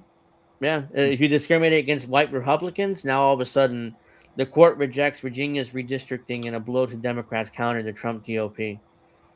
The Supreme Court of Virginia on Friday struck down the congressional redistricting approved by voters in April. The ruling is a major setback for Democrats' attempt to counter the pro-GOP reshuffling of voting maps led by President Trump. The Commonwealth voters last month approved by 52-48 margin a constitutional amendment to allow redistricting. But responding to a lawsuit brought by Republicans, the Virginia High Court found the Democratic-led legislature made procedural errors in how it placed the question on the ballot. So classic lawyers, lawyers obsessed with procedure and stuff, and it's like, oh yeah, you made some procedural errors, so bureaucratic errors. So sorry, we got to get rid of your map. Get rid of that. The majority opinion of the state Supreme Court found that the legislature violated the multi-step process for putting constitutional amendments on the ballot, and that the constitutional violation incurably taints the resulting referendum vote to nullify its legal efficacy. In other words, you made mistakes in the process, so now your map doesn't count, basically. That's what it means. This violation irreparably undermines the integrity of the resulting referendum vote and renders it null and void the majority vote. It ordered that the state must use the same congressional district map in the coming election as it did in 2022 and 2024. The redistricting could have helped Democrats win 4 Republican-held House seats. That, and combined with 5 seats tilted towards Democrats in California, 1 in Utah, made 10 seats.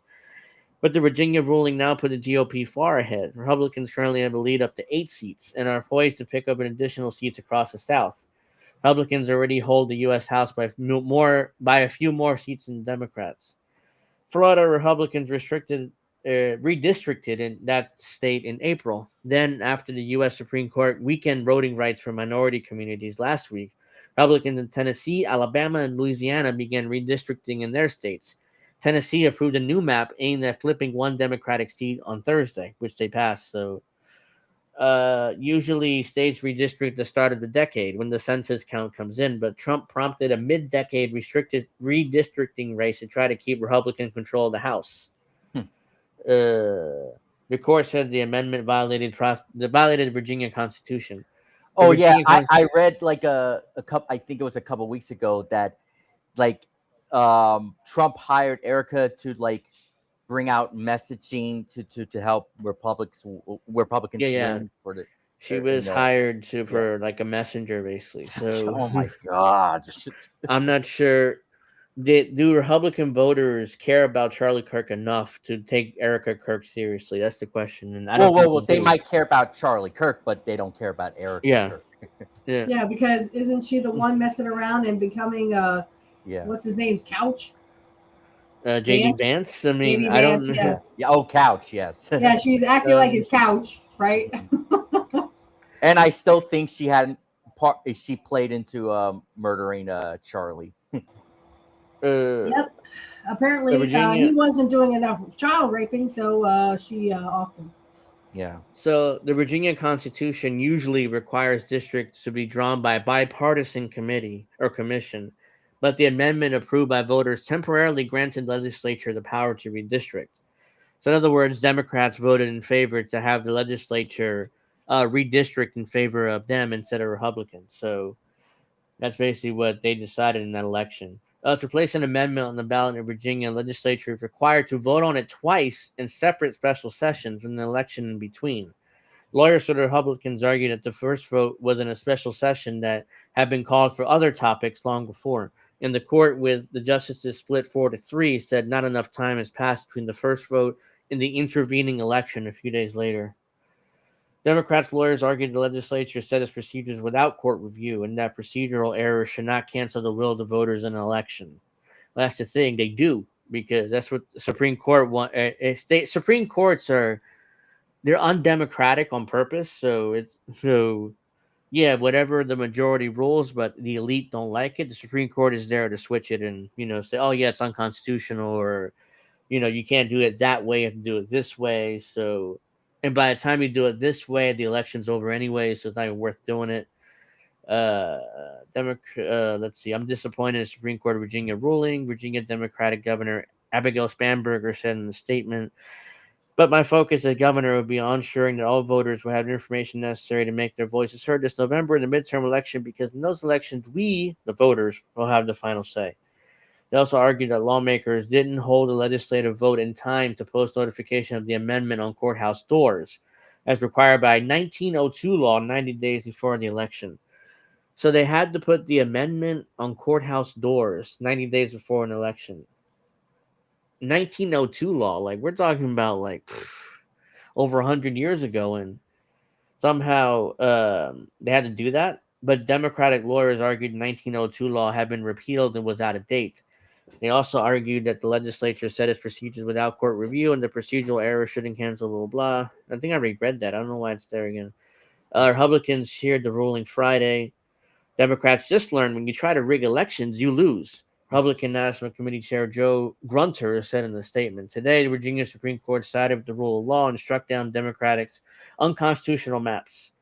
The worst person just made a great point. Yeah. Let's see. Representative Susan DeBean chaired the Democratic Congressional Campaign Committee, said in a statement that 4 unelected judges decided to cast aside the will of voters. Again, it's always when Supreme Court rules in favor of Democrats, all of a sudden they're heroes. But as soon as they rule against Democrats, they're unelected judges that ruin the will of the people. Yes, Kurt, it'll be, I pledge allegiance to Bibi of the United States of Israel. This is set back a terrible message to Americans. A powerful elite would do anything they can to silence you. House Democrats will not let this happen, even though we are funded by said elite. Our democracy was founded in the belief that the people will have the final say. In November, they will, and the power Democrats in the majority. There you go. There you fucking go. Our founding fathers were all rich people. Of course, some of them died very, very poor. But again, these were rich people who literally made the electoral college. There we go. And didn't give a fuck about poor people. Yep. Okay. Thanks for staying around, Natalie. We'll hopefully see you next week.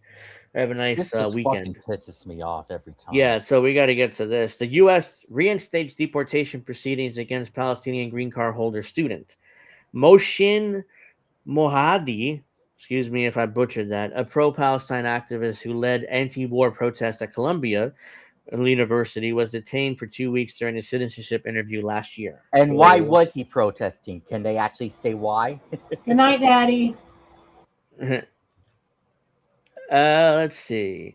The U.S. Board of Immigration Appeals has reinstated deportation proceedings against Mohsin Mohaadi, a Palestinian green card holder who helped lead anti-war protests at Columbia University last year, as legal team said.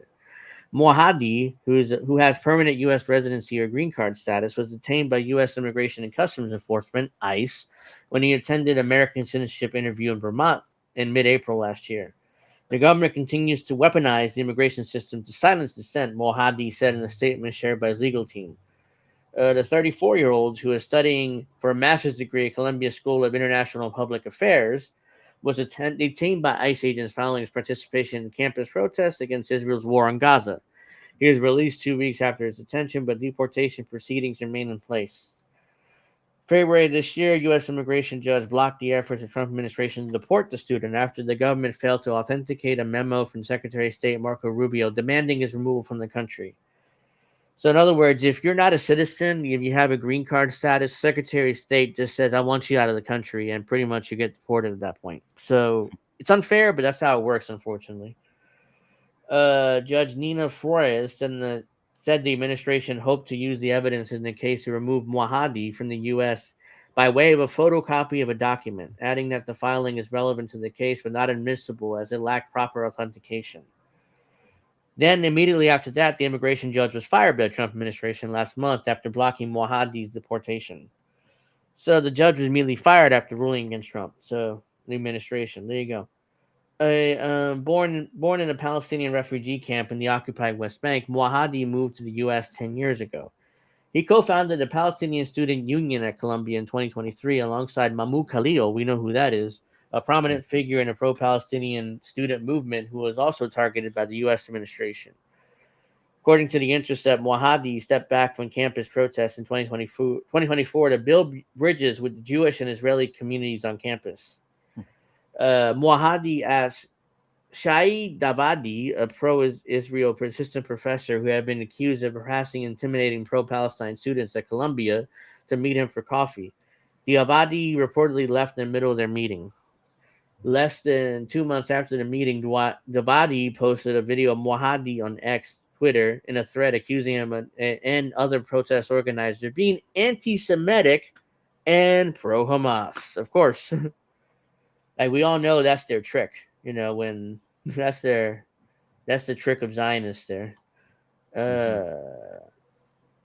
Last month, the Trump administration fired 6 judges, including those who blocked deportation cases against Mohaadi and Ramusia Öztürk, a Turkish pro-Palestine Tufts University student who was arrested for the op-ed article she co-authored. Oh, okay, she's the one that wrote that op-ed, which led to her arrest.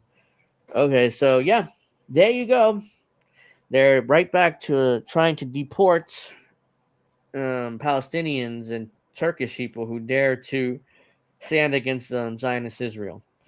Excuse me. So, let's see. Let's get to this. Look at this. If you have a car, you're screwed. Gasoline in the U.S. now costs 50% more than it did before the Iran war. And it's worse in a state that has gas tax, because it's even higher than other states that don't.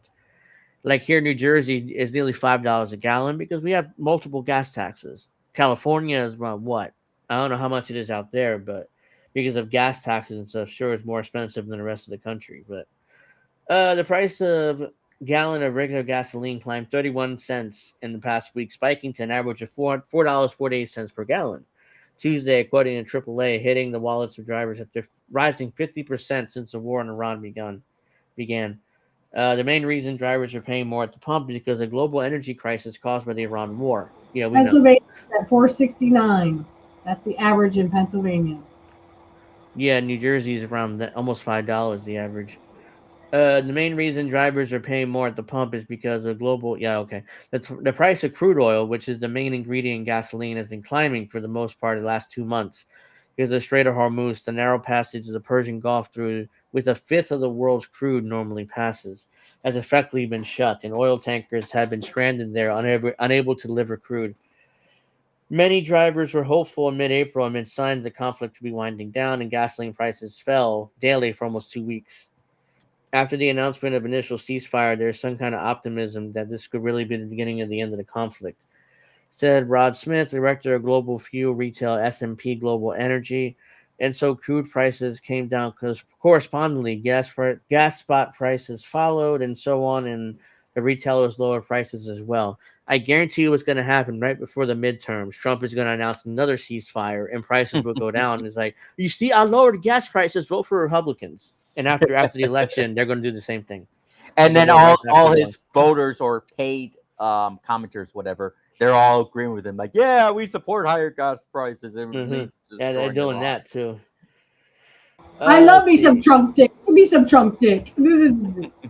But as the war continued, gasoline prices reversed course and began increasing again because it was scammed. There was no peace.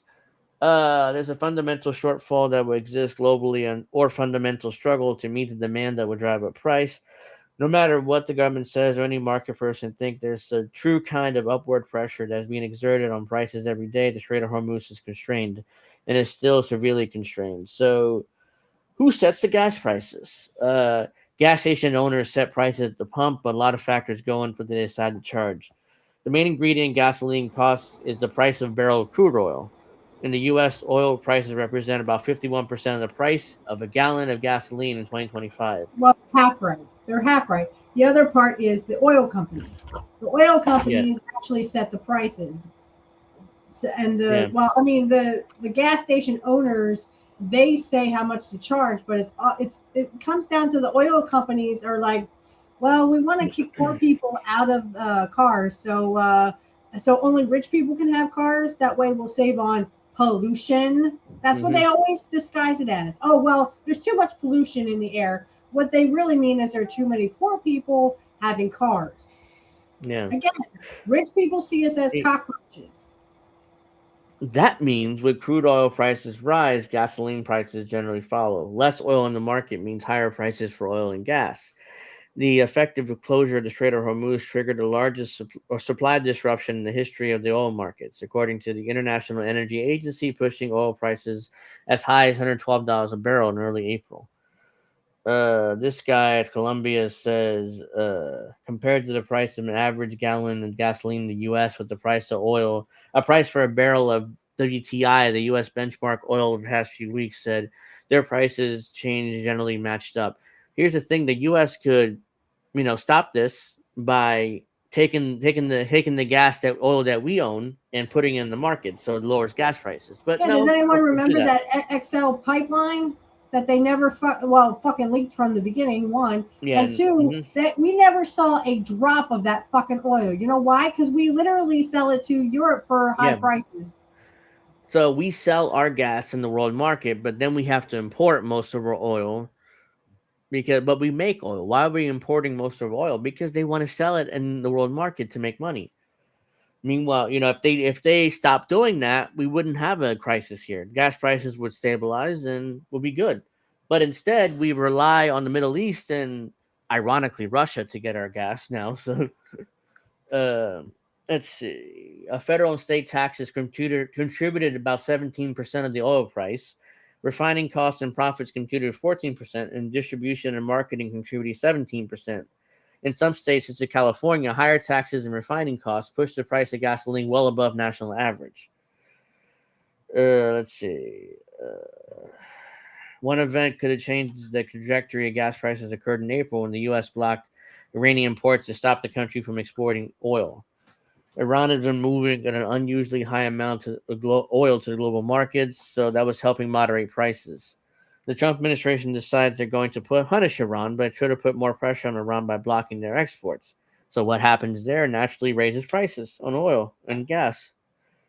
But refineries and traders are willing to pay for oil swigs after news breaks about the attacks from ships in the Persian Gulf where diplomacy talks stalling. The oil market is extremely sensitive to what's coming out of the White House. Back in early March, the beginning of the Iran war, the price of gasoline jumped 48 cents in a week, the highest weekly bump since March 2022, when the price jumped 60 cents in a week after Russia invaded Ukraine. There's no quick fix. Blah blah blah. No. Longer. It was provoked to invading Ukraine. Yeah, I So mean, basically, here's there's what no it quick is. fix. Basically, Here's what it is. You will own nothing. You will be happy, and you will eat sea bugs. I can't say enough of this because, again, this is what Klaus Schwab said into a motherfucking camera and acted like it was the most natural thing to ever come out of his fucking mouth. This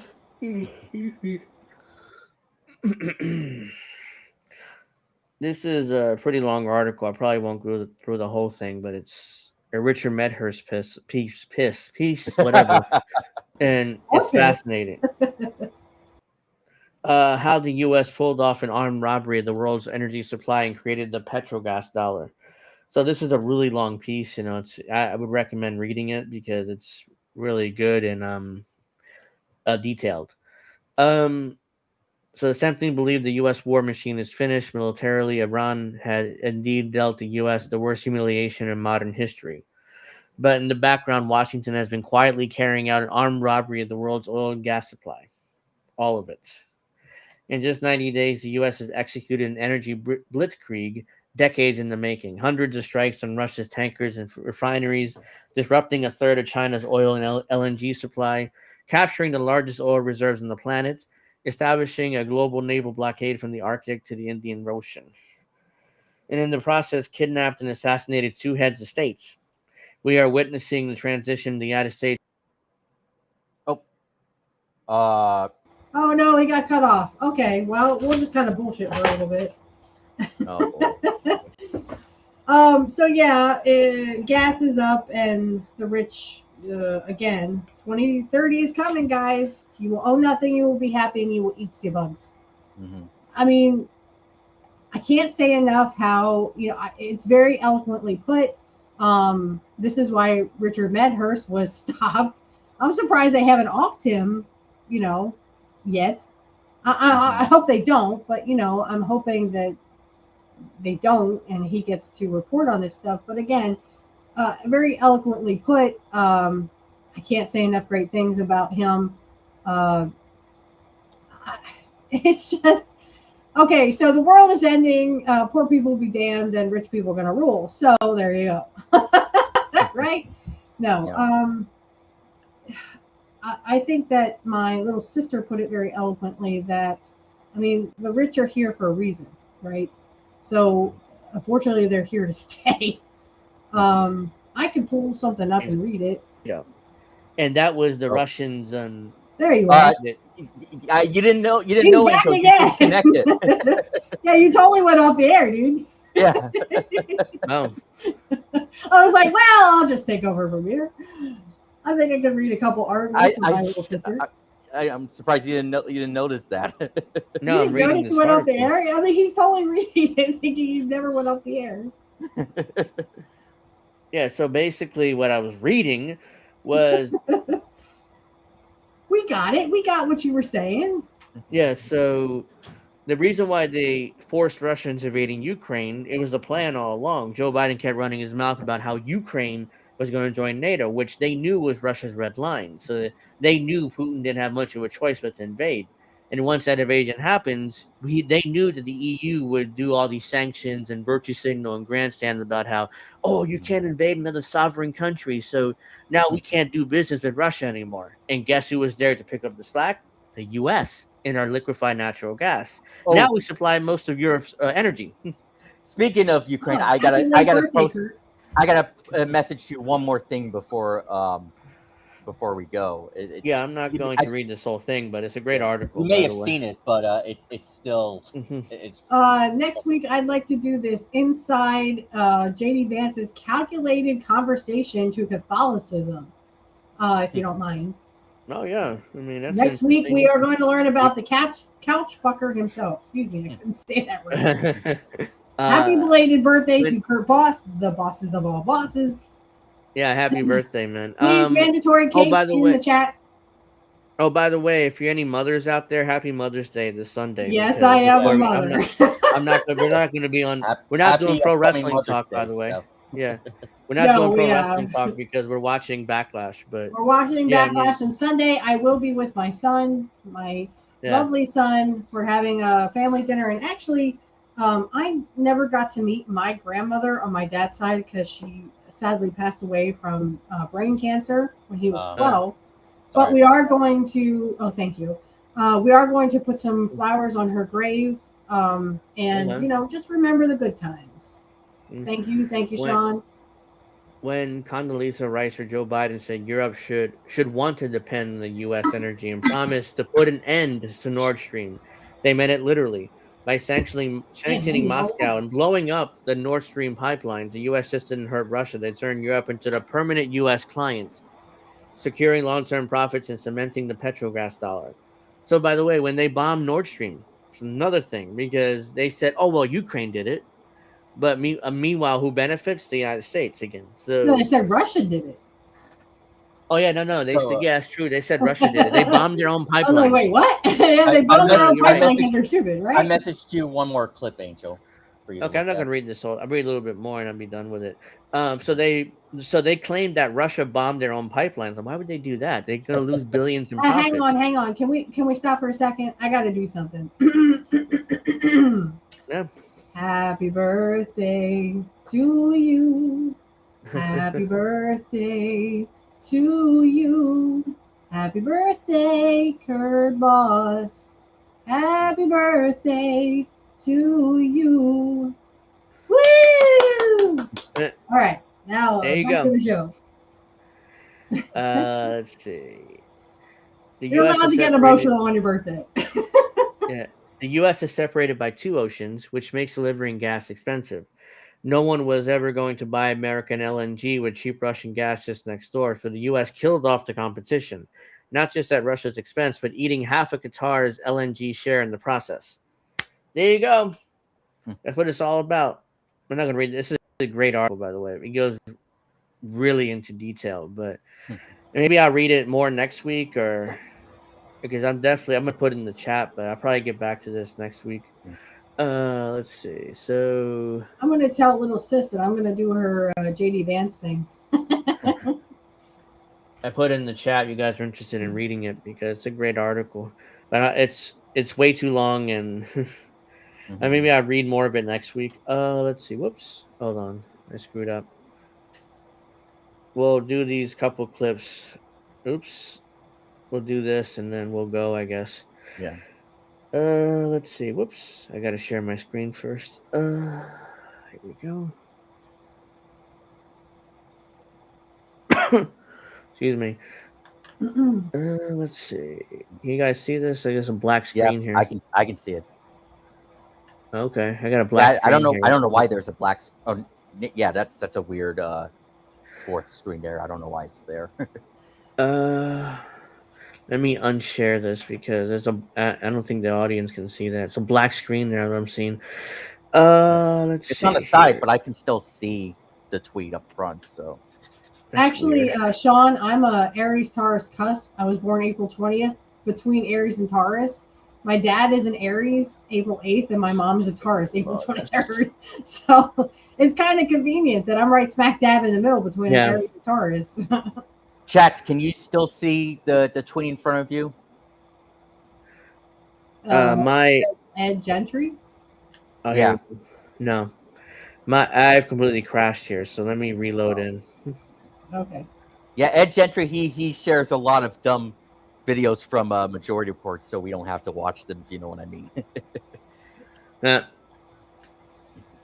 Okay, so they were able to see the tweet still. So yeah, I don't know why this is not even reloading now. So as I completely crashed on me here. Hold on.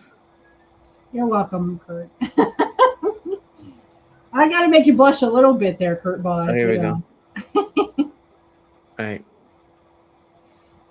All right. No, he went away again. Where'd you go? Angel, come back. Oh, there you are. I had to reload in because I just completely crashed. Okay. I'm not sure whether I'm going to be able to play this. Taurus's rule, baby. Taurus's rule. We are. Yeah, I'm not sure able to play this. Why is the internet always crashing out on you at all the work It's usually at the end of the show. I noticed that. And where he always has like the technical difficulties, and then he's like, "Oh shit, I gotta like end my show really fast." So anyway, thank you all for joining us. I'm sure Angel enjoys it too. I keep hearing this. Do you hear that? It's from him. It's from you. I'm not going to be able to play that clip. It keeps crashing on me. And okay. But we'll play it next week. Just remind me. Oh no, the CIA's gotten to him. By the way, the Yankees are not doing well right now. Who are they playing? The Brewers. Oh. They're facing against that pitcher, if you can pronounce his name, Angel. You know, that young stud. Who Right. around. Yeah, they're not going to win that game most likely. Well, they kicked the crap out of the Phillies. That I was happy about. Yeah. So we're just going to wrap up here because nothing. Yeah, Don Manley's now the Phillies manager. Right. I don't care. Pittsburgh won. I was happy. I'm like, shit, man. Right. How about them Bucks? I like the Pirates and Minnesota, though. Minnesota's not doing so well. Minnesota. My poor Twins. Actually, my man's Twins, because he's from Minnesota. So. By the way, Steph, how's your cat doing? Ifidela, is that his name or her name or what? Aphrodite. Aphrodite. I didn't remember exactly. Aphrodite. I didn't remember exactly what the name was. Aphrodite. Yeah, she's named after Aphrodite. Yeah. How is she doing? She is better. I don't know. She's getting older, so I'm hoping that's why I was asking. How many years I have left with her is, I hope I have many, many more years left with her, but she just kind of lays around, and like all three of my cats, and I'm not making this up, I wish I was, but like all three of my cats have separation anxiety. So literally an hour after I leave for work, my cat Aphrodite will sit by my door and meow, and my dad goes, "Shut up, she ain't home, she's at work." Every time I come in from I get the three cats around me and meow meow meow. Oh, what? I was at work. You want to eat, don't you? Right? So I love all three of my cats. I have Aphrodite, Morgana, and Maleficent. Yeah, I hope I have many more years with Aphrodite, but she is getting a little older and she's starting to kind of play around. She doesn't like to play a lot. So I still can't get over Milo. I still miss him.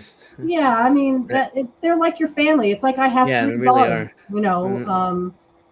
and they'll always mean something to me. And again, I yell at them, but I love them. Yeah. All right, so before we go, there's no pro wrestling talk on Saturday. We're watching Backlash, and we'll review that the next week afterwards. We'll be having pizza because my son did great at school this week. So pizza, I'll probably be having a pizza party. Get stuffed crust pizza if you can. It's delicious. That's all I get, dude. Seriously. Okay, good. Stuffed crust pizza. Good. My son loves stuffed crust. Trust me. You can tell we're definitely mother and son because we just love the same stuff. Yeah. Even though it's shit. This Mother's Day. Sunday, of course, is Mother's Day, so we're not going to have a show then. But we're not going to do a show Sunday. I'll be little brother. Are you coming on to watch Backlash? You know the answer to that. If I didn't come on to WrestleMania, then you know the answer to Backlash. Okay, well, you are more than welcome. But we'll sit there and watch some shitty wrestling. So here we go. Yeah, maybe. The only thing I'm really interested in watching is the Jacob Fatu and Roman Reigns, right? That is happening, right? Probably gonna go on last. The one wrestler I'm really interested in right now is Story Denali, like I've showed you guys before from Ring of Honor. I don't even know who that is. I'm so sorry. That tall female wrestler. She's either 6'3" or 6'7", whichever official height she is. But she's really good. So yeah, let's start doing that wrap up. So yeah, no pro wrestling talk. We back Friday, Angel, in the afternoon. Witchy has an article to read, and I'll have a bunch of stuff to cover, I'm sure. So let's do this. Hey, Kurt, is that a Big Rigs reference? Sean is winner. Oh. Bye-bye. Bye-bye. So yeah, seriously, or guys. Seth Rollins would say, "Bye-bye, bitch." I hate Seth Rollins. So yeah, thank you for watching. Thank you for supporting my show, me, INN in general. This has been a great year so far. We're close to 3,000 subscribers on the INN YouTube channel, by the way. So let me see exactly. Yeah, that's what I'm talking about. Yeah, we are pretty close. So we're please at subscribe. 2,092. Wait, it's 2,094 subscribers. So we're 6,000 subscribers away from 3,000. Hopefully we can get there by the end of the month. We'll see. So yeah, so keep subscribing, keep liking, keep sharing, because that'll help get more subscribers. So want to thank everybody for watching. Give me that like, subscribe. I'm sure most of you already subscribed. You're watching, but if you're new, make sure you subscribe. Let's go into the weekend. Have a great Mother's Day weekend, by the way. Be with your moms if you still have your moms. I do. My mom's a bitch. Sorry. Yeah, there you go. But but I'm not a bitch to my mother. Yeah, if you have your mother, spend time with her, appreciate her. If you don't, if she's a bitch, then there's not much I can do about it. But still, try to call her anyway. So, but I mean, to all those mothers out there, like I'm a mother. My son made me a very special, love letter to your mother. So I can't say enough great things about my son. He is my world, and I don't know where I'd be without him. And yeah, my mom was a bitch, but I'm going to spend it with my son, Mother's Day. Yeah. And I mean, I'm a mother 24/7, but I mean, it's nice to be recognized, but I'm a mom all the time. And I just, I can't say enough great things about And of course, my sister's going to be a mother in a few months. Yeah. So, there you go. Uncle Alex. Yeah. So as before we go, let's do this. Bye. And as Bret Hart says, like my favorite. Yeah, fuck you. All right, so seriously, that's guys, how you really feel, Brett. Yeah. All right, until next time, next Friday, 7:00 Eastern. Have a safe Mother's Day weekend, and I just butchered that. Have a safe Mother's Day weekend. Have fun. Make sure you love your mothers, and peace out.